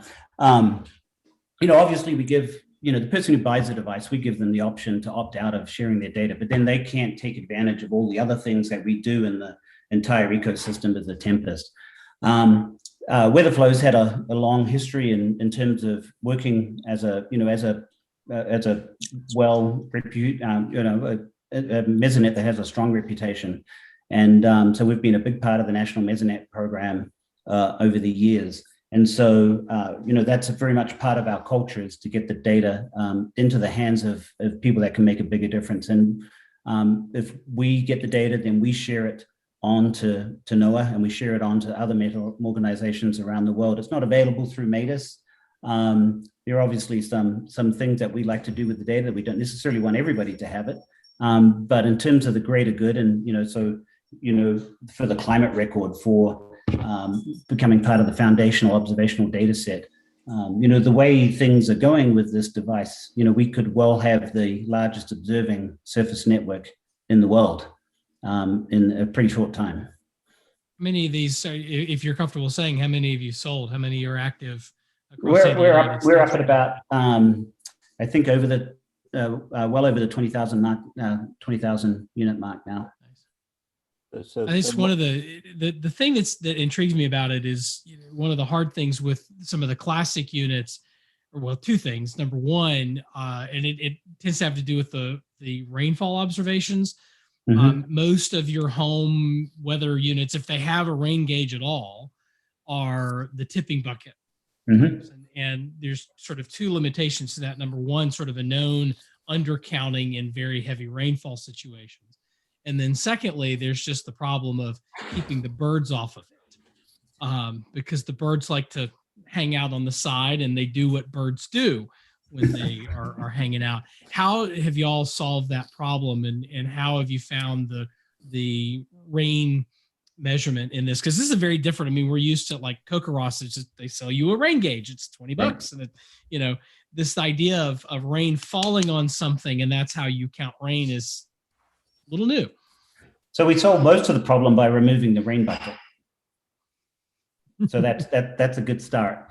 But yeah, the haptic rain sensor, which is the method by which you measuring the percussion of the raindrops, and the raindrops are a very prescribed shape, and they hit with a fairly prescribed force. So it's a pretty measurable quantity with measuring these droplets. I think all precipitation measurement is challenged in strong winds because the precipitation starts to move sideways, and so putting and you're challenged with ideal location of where to put a sensor to measure the wind. If that's what you're interested, you need to be up high where you've got a clean fetch. If you want to measure the rain, maybe that's not the best way to measure the rain. And maybe if you're a gardener and want to think about how much you want to water, then you need to maybe you're better off putting the sensor down nearer the ground. So it's really much a preference about how you want, what kind of thing that you want to measure. And our customer service is very focused towards making sure people are using them in the way they want to use them. Birds are still a problem with respect to any kind of percussion, because we're no longer dealing with bird poop, but we're dealing with birds landing on the device. And we have a piece that can sit on top of the haptic rain sensor to discourage birds from landing. So that's part of the way we combat the actual birds on the device idea. But it's a different set of problems, and we have a different set of advantages. A tipping rain bucket can't measure the first raindrop. So if you've left your windows open in your car and it starts raining, by the time that first bucket is dropped, you've already got wet seats. So you can get an alert from this device on the first drop, and then you can go and respond to that, get some windows closed. If you're into hanging clothes outside to dry, you can go and get those. So it's, you very much can adapt to that information flow that's very rapid through the system. And can come back to you in formative alert very, very quickly and tell you what's going on. Marty, I've really enjoyed the lightning detection capability of it. And it's been very accurate from what I've seen so far. Tell us a little bit about that, how it works. And, that's one of the best features I've seen so far out of a bunch of good ones. Me too, Bill. I mean, I live in Colorado, and we have a lot of storms that are peeling off the mountains. And I have young children, and it's good to know when storms are coming. Fortunately in Colorado, we can see a lot of those storms, but further in the south and east of here, it's difficult in those humidity environments, high humidity environments, to see the weather coming. And so lightning's pretty easy. The static charge from a lightning discharge from a lightning is a cloud is pretty easy thing to measure. And so we're able to detect, out to, as much as 24 kilometers activity. And then if you get familiar with watching the device, you can, when you figure out, kind of know where storm motion is coming from, you can know which lightning is getting closer to you and how far away and how fast that's moving.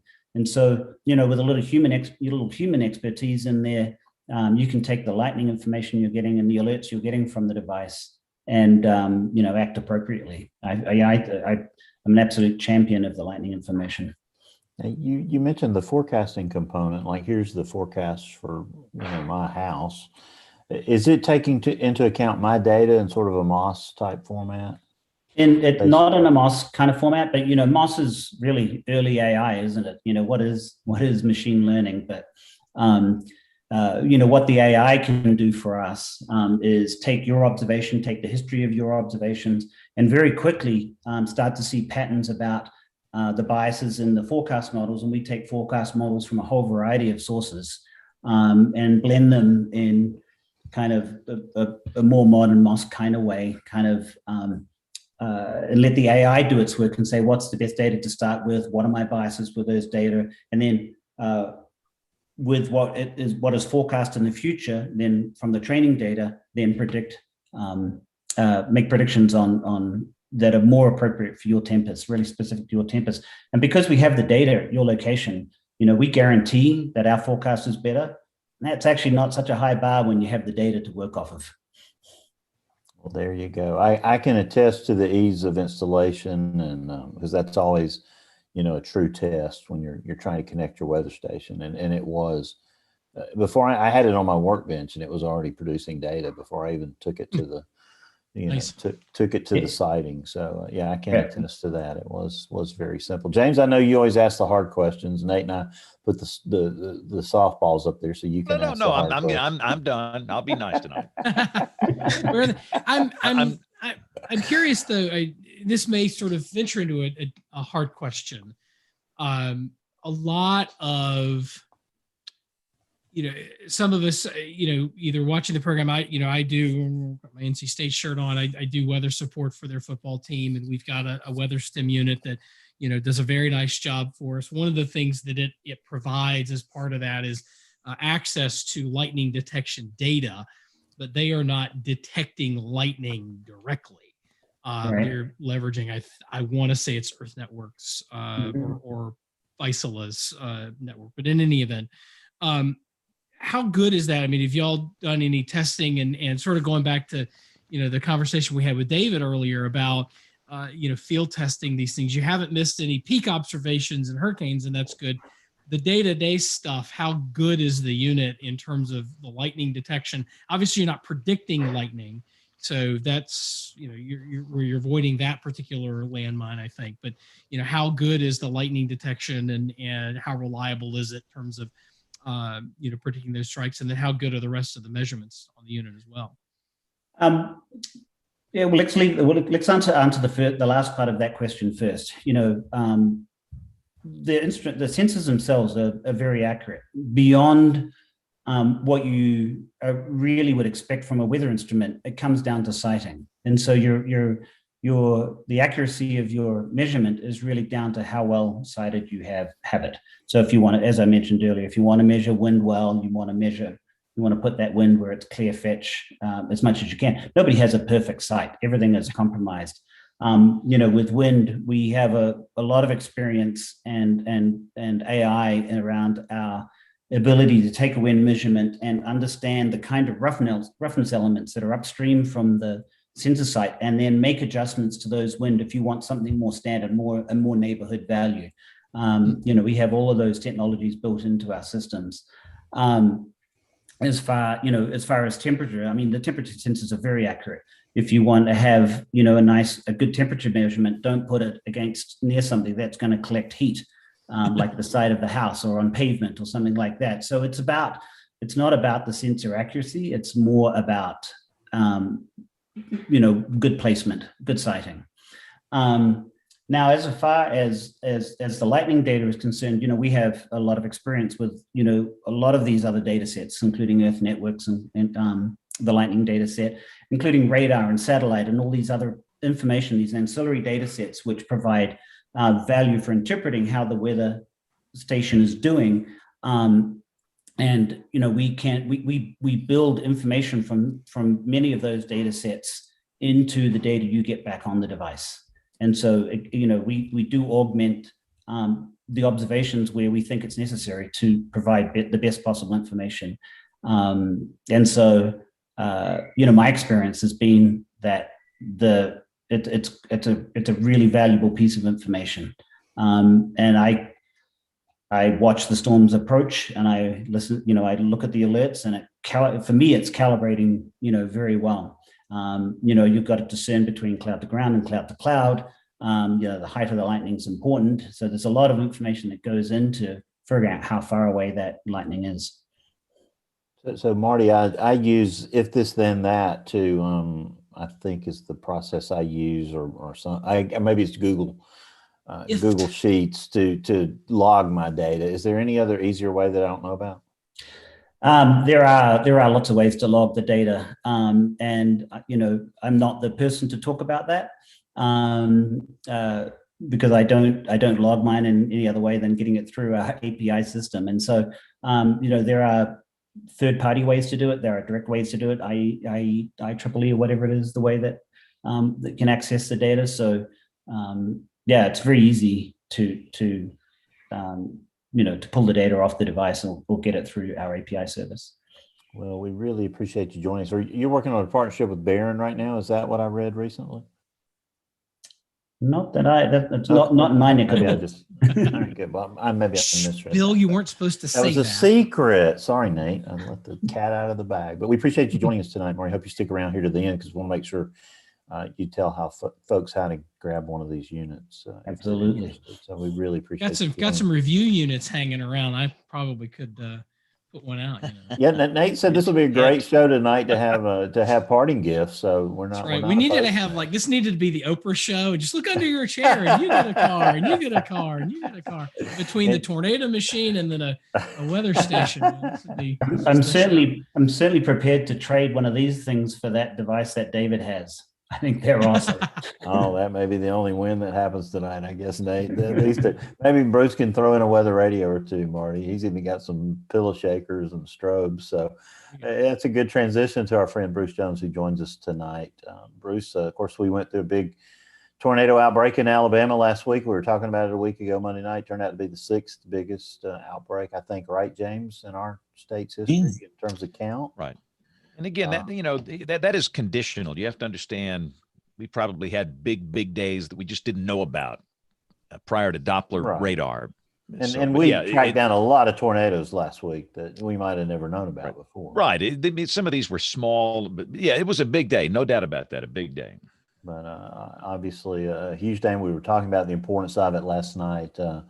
Last week, Bruce, with folks in commercial locations, hotels and places like that. And we had a very engaging and entertaining guest and the hotel manager at Fultondale who went through that. And you were nice enough to send her a parting gift, and we appreciate that. But Bruce, as we get into more and more spring severe weather, NOAA Weather Radio is more and more critical for everything we talk about. So what kind of golden knowledge can you drop on us tonight? Every week you surprise us with some of the things you teach us.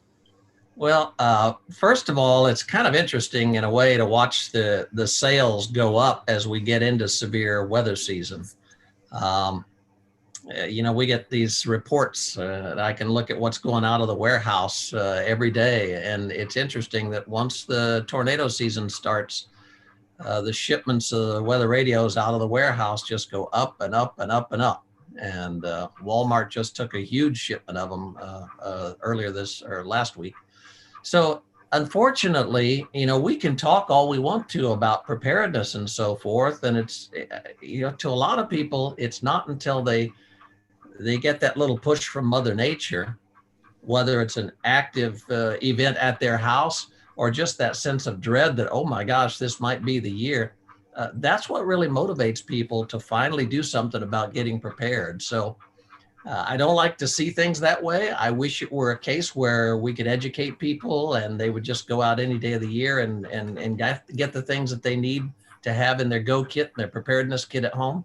But the fact of the matter is Mother Nature is a tremendous motivator. And this time of year, the motivation is there. And, we just got through this one really bad high risk event and got through relatively scot-free. But it's going to happen. So please tell all your friends to have multiple and redundant ways of getting this information, to have a go kit, to have an extra set of shoes in their closet their safe room, flashlight, all of these things need to be gathered now because we know we're in the season. So please, let's not wait for that final push from Mother Nature to get truly prepared. Well, there were two things you couldn't buy in Alabama last week, James Spann. That was a bike helmet and a weather radio, I think, by the time the event arrived. And all that message must be getting out. Yeah, yeah. And I know a lot of people are taking advantage of the SPAN 25 code that we give here on WeatherBrains. Basically, if you want a weather radio from Midland, I don't care what brand you buy, but if you want to buy one of our brand, go to midlandusa.com. That's midlandusa.com. And you can order using the promo code SPAN25. That's SPANN 25, and that'll get you 25% off on a weather radio purchase. So it's a great little incentive. It's just something that we're trying to do to get more people to have, again, there's multiple redundant ways of getting these alerts. Have your cell phone. If your county offers one of those free services, sign up for that.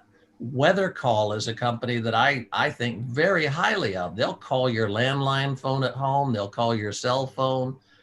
There's multiple ways that you can get these warnings. Just don't overlook NOAA Weather Radio because it's been around now for 50 or 60 years. It's well proven. We know it works. And it's just another way of getting these life-saving warnings. Awesome. Again, and let me just say this. Last week, I think it was an amazing process in that we had 25 tornadoes in my state, no fatalities, and Bruce, not one injury, not one. And to have 25 tornadoes, and understand we had some pretty upper end EF2s where houses were, just wiped out.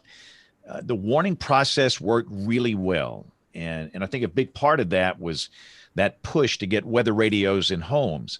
And like Bill Murray says, you couldn't buy one. I mean, we sold you out. We cleaned them out down here. So I'm glad you're shipping some new inventory down here because we're going to have another event on Thursday, probably, whether it's going to be that significant, doubtful, but it could be a fairly big day. And we're just getting started, March and April, that's the core of the season down here. And then as it shifts to the west and to the northwest, you'll get into, Oklahoma and Kansas, Nebraska, as we get into summer. So, but it's crucial. It is absolutely crucial. And the thing that amazes me, Bruce, there's still a lot of people that think weather radios work on a cell phone network. Doesn't work that way. Yeah. It does not work that way. It is independent, this massive RF network the government's put up, and it just gives you, between that and your phone, you're in good shape. So go to midlandusa.com and get that weather radio. Let's do a weather roundup. So we talked about the event back on St. Patrick's Day. And by the way, I'll see if Aubrey, you got time to do some email by any chance? Yeah, I've got a couple of emails. James, do you mind telling that story? I found that photo so captivating on your Twitter about the damage to that mobile home park and how the lady kind of ran out and took shelter in a ditch. Yeah, she got the warning, and this was in South Tuscaloosa County, about maybe 12 miles south of the city of Tuscaloosa. And this was a tornado that came through Moundville, Alabama. And again, there was an excellent warning, great lead time. She heard the warning, but she didn't really have a way to get out of that trailer to go anywhere. So she made the decision to leave the trailer and go into this ravine behind her home and literally held onto a tree during the passage of an EF1 tornado. And it took out her home. I mean, if she didn't do that, we would have had a fatality maybe, or at least a serious injury.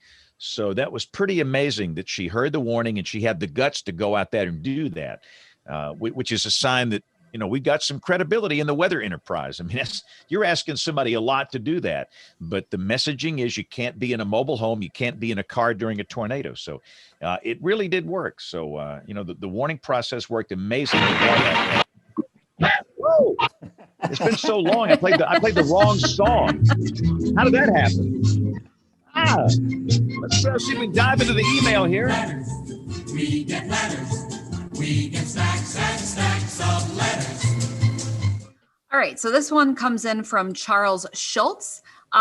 Charles had to drive out of town during the severe weather last week. So when they settled into their hotel room, he was basically kind of checking things on his app. And he basically has his biggest takeaway is when things get going kind of in real time, he said that he really should have switched to useful local weather information instead of the Weather Channel. And we're not bashing the Weather Channel, but when it comes to, you know, for someone out of state to watch what's going on somewhere else, I think it's great. But when you're in the middle of that severe weather, when you're kind of under the gun, then you definitely need to go to your local weather station. So that's kind of what Chuck was saying. So we appreciate that, Chuck, and we're glad you're safe and everything. So thanks for sending in that information. All right, Wyatt sent us in a really cool article about the deadliest tornado in Washington state history, which he had never heard of until now. And basically this was a article because of several tornado warnings last Friday, that would be the 19th, across the West Coast. And the deadliest Washington state tornado was in 1972. So if anyone wants a pick of the week, there's a great article for me or for you. Our last email comes in from our friend across the pond, Richard Cook. And he said, hello, how in almost 800 episodes of the show has there only been one review left by me 6 years ago on the Apple Podcast iTunes? Richard said, that's crazy. The effort you guys put in every week is worthy of more 5-star reviews. So thank you, Richard from Scotland, for one, leaving us that great review 6 years ago, and two, maybe reminding some other people to leave us a great review. So we appreciate that. If you have anything fun for us to see, a cool link, some weather information, let us know what's going on. Email at weatherbrains.com. And we thank you for the reviews. We don't even mind the crappy reviews. It's just, No, we're honored that somebody would leave a review, you know? It's taking the time. Is anybody here on TikTok just chasing a rabbit? No. No? I don't Nobody? TikTok. I don't TikTok. I'm the only guy on TikTok on the show here. You're the coolest one, James. You're the most hip. I'm an old square, but I posted some video here. This was this morning. This thing has 256,000 views. I mean, that's stunning. I mean, this is I said, nuts. you're the coolest one here, James. I mean, it's just like, how does this happen? I mean, 256,000 views. What did you post on TikTok? Yeah, what did you do? What do you put up there? So I have a friend who is very close to the trailer that we talked about, Aubrey, where the lady went down in that ravine. Basically a neighbor, and this is on Rosser Road in South Tuscaloosa County. He was out of town, but he's got some really good home security cameras that are constantly rolling when things are moving. And so he had multiple angles of this EF1 tornado. And I posted one video out the backyard, his backyard camera showing all these trees coming down and water being sucked out of his pool. So that's the video over here. But I'm thinking, goodness gracious. And even some of the, and I've been posting, you know, severe weather updates prior to big events like last Wednesday.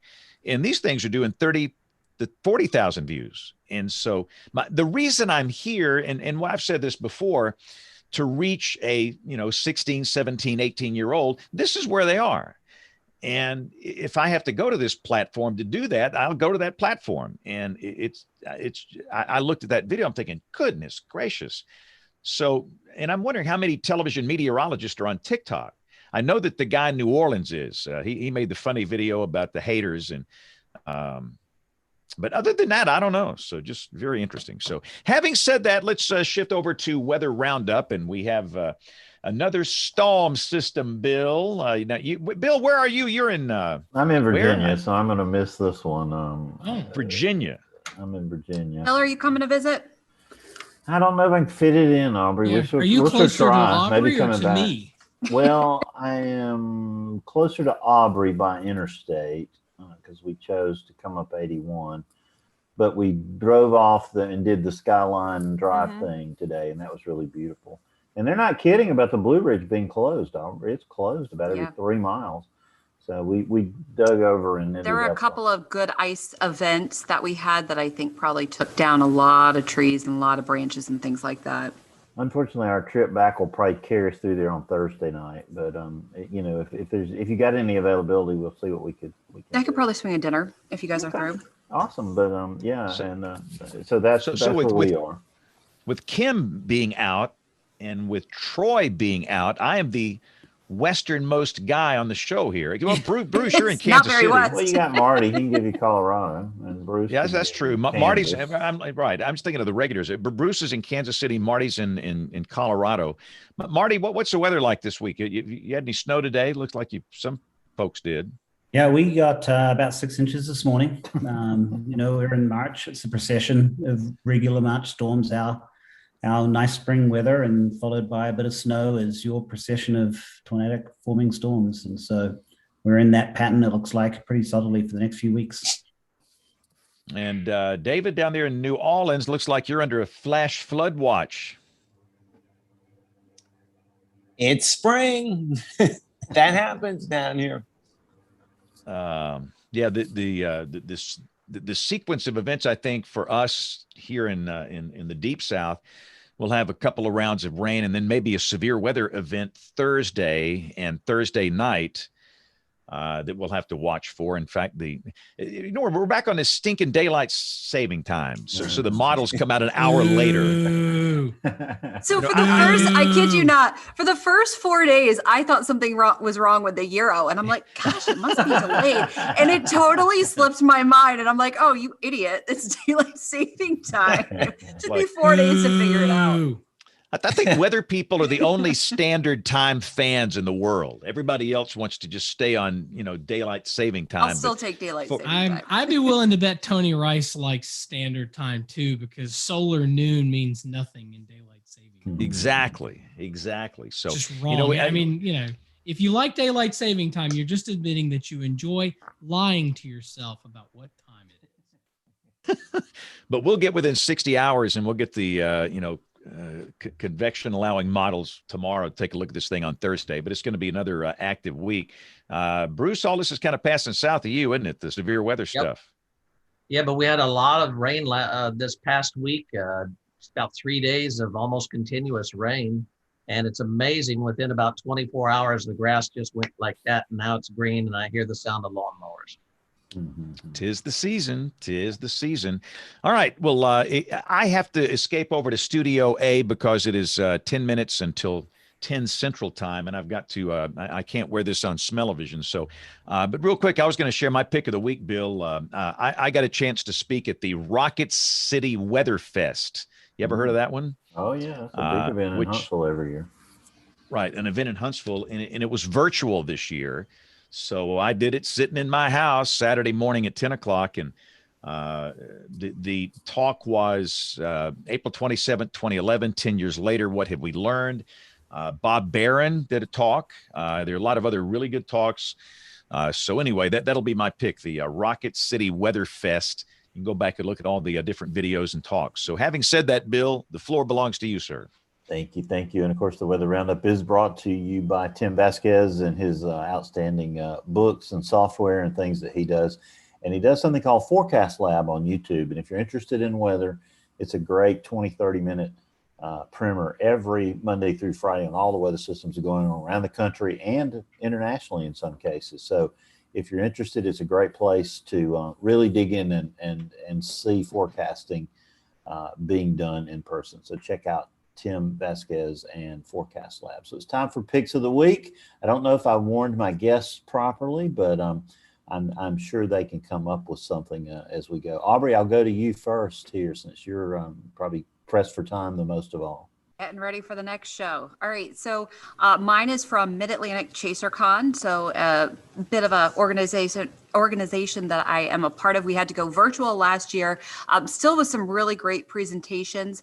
And I'm excited that we're hoping to do everything in person this year in November in Richmond. So check it out. We have some information on the website, details when tickets will be released, and we will continue to update when we get our speakers set up. I think we've got a lot of really great things in line. And I think also this year, after not doing these conferences and meeting and networking in person, a lot of people are going to be looking for that this year. I know I'm all zoomed out, so that'll be really exciting to see if we can get a lot of these conferences and workshops going this year. Let's hope so. That's a great event, a great pick of the week. Thank you, Aubrey, for that. go next to Bruce Jones, who always honors us with some outstanding, some weather he drops on us every week. Bruce, what you got for us? Well, sometimes weather. Today, it's this is California Tsunami Preparedness Week. This week is California Tsunami Preparedness Week. They have several communities along the California coast, Crescent City, down around Venice, down around Malibu, that would be very vulnerable to a tsunami should one occur.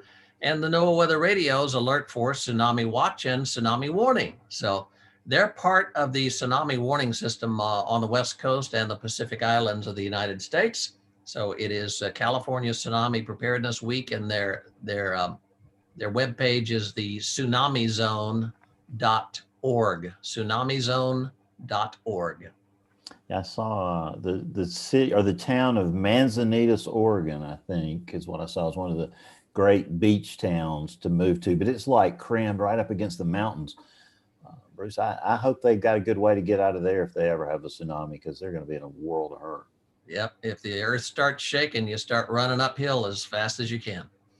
And Bruce, we were saddened to hear the passing of your friend, our friend, Bruce Thomas. His wife Ann passed away this week, and after a long battle with cancer. She's a fine, really resilient lady who went through a lot, and so I know a lot of people have reached out to Bruce, but I know that that passing was really hard for a lot of us to go through that knew Ann. So if you get a chance to hug Bruce for us in this era of COVID, please do that for us. We'll do so. We'll do so. Those of you who know Bruce Thomas know what a great, outstanding personality he has.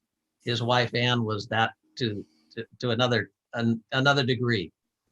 She was really fine lady.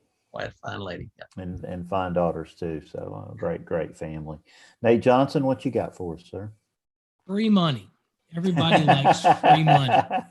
So we're going to give you some. National Weather Association Foundation opened applications for 1, 2, 3, 4, 5, 6, 7 different scholarships and grants. All you need to do is go to nwafoundation.org and click on scholarships and grants. These range from everything from undergraduate, minority, broadcast.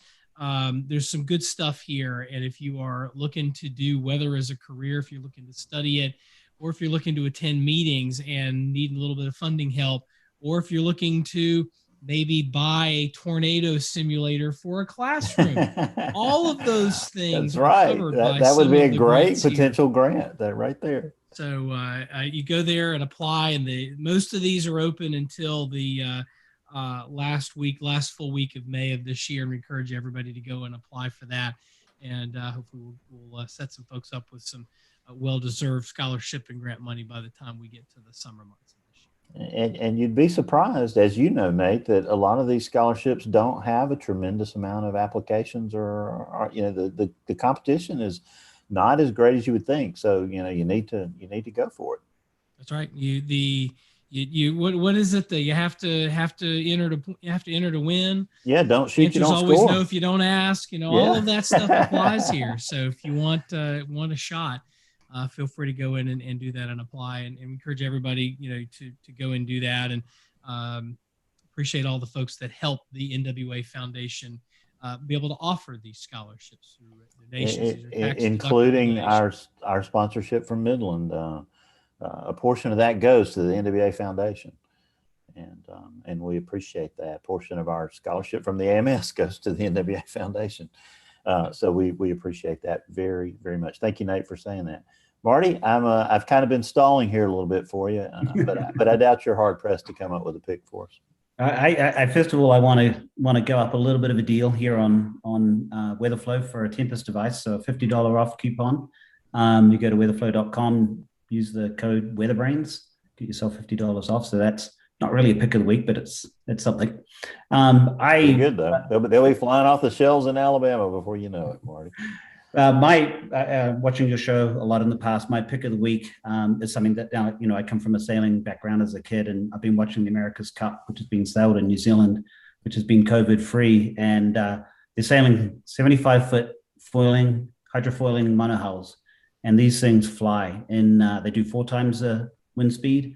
So in 10 knots of wind, they're doing 40 knots. They're quite incredible. Should check them out on YouTube. There's plenty of coverage to go look at. They're incredible. Outstanding pick, and thank you for the coupon, Marty. That'll get a lot of use. We appreciate it, and really enjoyed hearing what you shared with us tonight. Thank you for being here. Thanks for having me. And David, I'll come to you last, sir. What you got for us? Well, I wish I could offer one of these, but it would be totally vaporware at this point.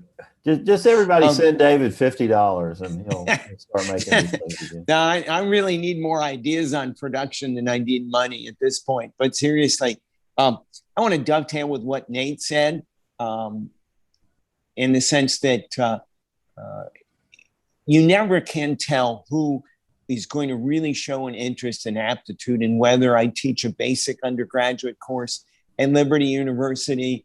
And I want to give out a shout out to one of my students, Tanya, who did an incredible paper on a tornado that hit the Tidewater region of Virginia about 8 years ago, when she was a canine dog rescue person who went into the debris afterwards and helped the survivors. And she was so touched by that storm. She took this class. She doesn't have any particular interest in a career in meteorology, but she did an incredible job documenting that tornado, not just from a recovery point of view, but getting into the meteorology and understanding terms like CAPE and backdoor cold fronts and inversions and, the whole concept. And for somebody who's not a meteorology major, top notch. So if you're watching this show, you have an interest in weather, take a course, give it a try. You never can tell. It might be a career for you. Yeah, don't let those guidance counselors talk you out of it. That's for sure. That's for sure. Yeah, my pick of the week is sort of a self-serving one. Dr. Marshall Shepard, his article this week credited Nate for a lot of what he talked about in terms of the naming of hurricanes. And he called out WeatherBrains. He said we were legendary, Nate. So I thought that was really exciting. I felt like Rudolph in the Rudolph the Red-Nosed Reindeer when he said, nice to know the check didn't bounce last week. Yeah, she called me cute. So Dr. Shepard called us legendary. So we'll take that from one of the luminaries, certainly in our field, and someone we haven't talked to in way too long. Next week, we'll talk to photographer Michael DeYoung, who has some really interesting things that relate to weather and outreach and education. So that's going to be a fun show. We got a show coming up, number 800, Nate. I have not penciled in anybody for that day on May the 17th. We probably need to talk about what kind of blowout we could do for that. So put that in the back of your mind, and we need to start thinking about that for sure. So is there any other further business that we need to bring for this group, Nate? No, I move to adjourn. All right. I'd take a second for that. But WeatherBrains is the weekly netcast. It's all about weather. We love the show. Been doing it 15 years. We obviously don't do it for the reviews because we obviously don't get many of them anymore. But don't feel don't feel like you have to do that. But we sure wouldn't mind if you did. You of course can tell all your friends about us and send them over to all the different podcasting platforms where they can find out about us. As Aubrey said, email at weatherbrains.com. It gets to all of us, and we try to answer those, as many of those as we can, either live on the show or through direct email messages. And we love those guest suggestions too. Some of our best guest suggestions come from the field, and we appreciate those very much. So just send those to email at weatherbrains.com. But till next Monday night, when we'll entertain photographer Michael DeYoung, I'm guest booking officer Bill Murray, and as I always tell you, keep an eye to the sky, and you'll always have something fun to look at. Well, gentlemen, thank you for a fun show. Thank you. Thank y'all. Appreciate it. Yeah, we'll see y'all. See y'all soon. Take care. Bye, everybody. Bye.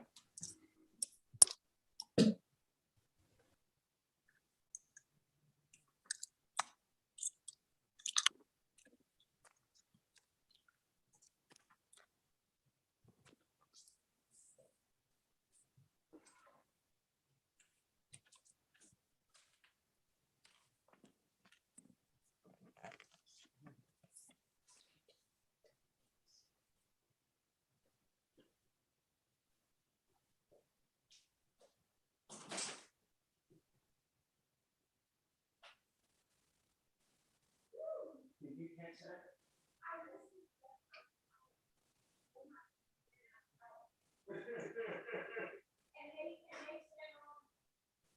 went on to this other line, pretty much, and that's good.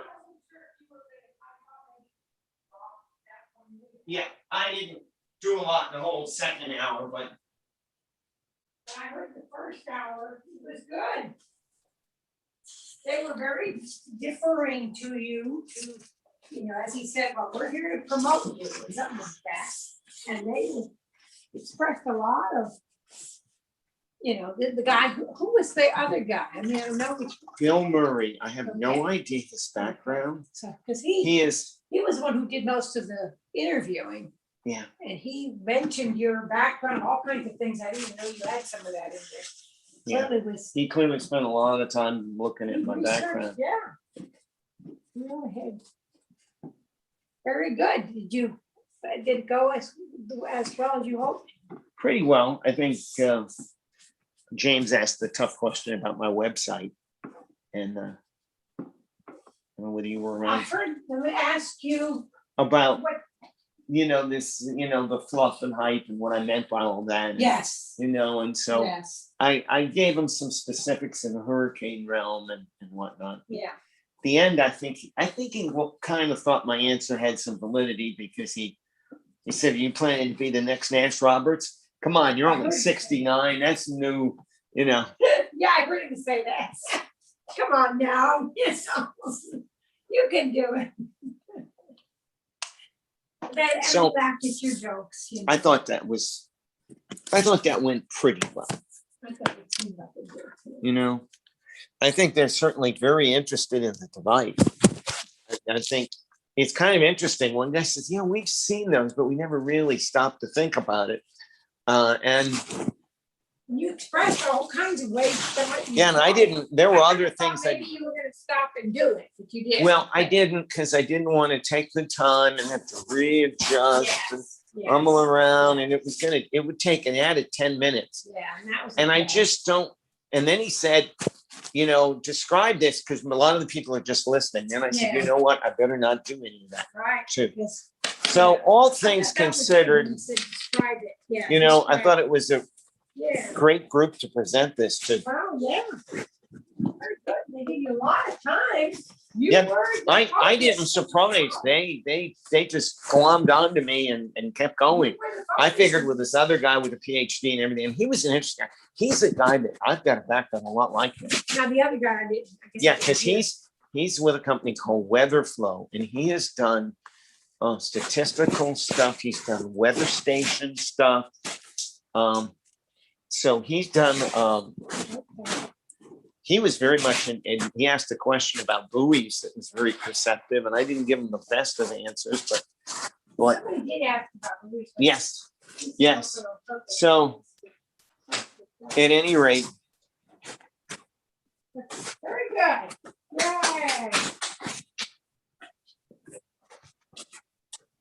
Your camera was up a little higher than. We wanted to be sure you caught the whole. They did. It had you and it had. And maybe it was a little too high. Too high. Oh. Because it was looking down on you. Okay. Rather than from the top of your head going downwards. Okay. But it wasn't. That bad. Compared to theirs. I mean, it wasn't.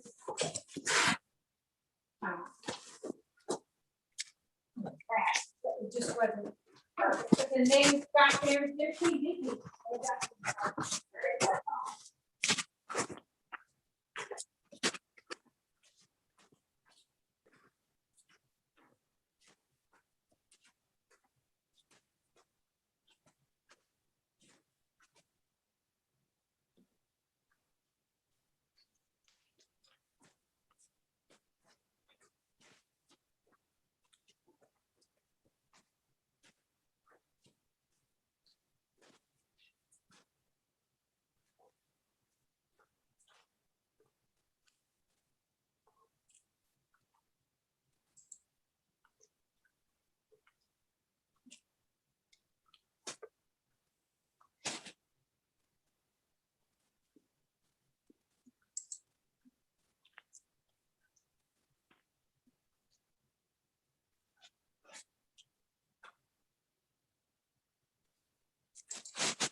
Mm.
Tom is going to bring his son. Oh, God. So he's going to join me at 6, though. He said, is that okay? I said, sure. So, You guys go ahead and eat. so I may start eating with Paul, and then we'll be on the lookout for them. It could be a good time.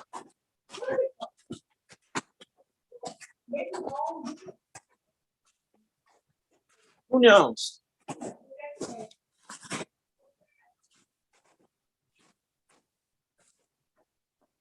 Who knows?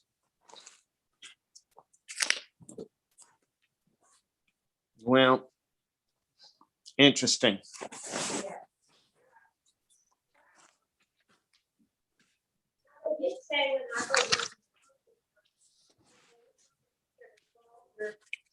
Yeah. That's what James says. Hey, get such a price.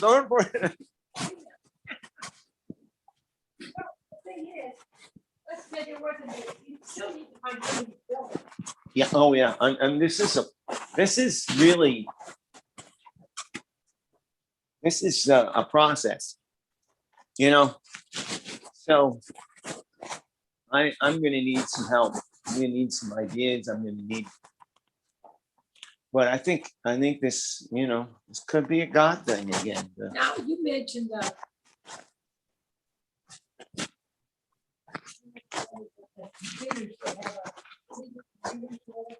3D printing. I know. I understand all this stuff, and I don't understand manufacturing with plastic at all whatsoever. Okay, ladies It and is not gentlemen, my it strength. was a It fun is show not my tonight. thing. Thank you guys for watching. We'll break in the newscast next door, so got to get back over there. But join us on the Instagram. I'll do Song of the Night. Song of the Night. Come on now. So good stuff. Span WX. And that, by the way, that's my TikTok handle. People are asking about that. There's not that much over there, but it's Span WX on the gram and on TikTok. So I got to go. Thank you guys for watching. Have a great night. We'll see you guys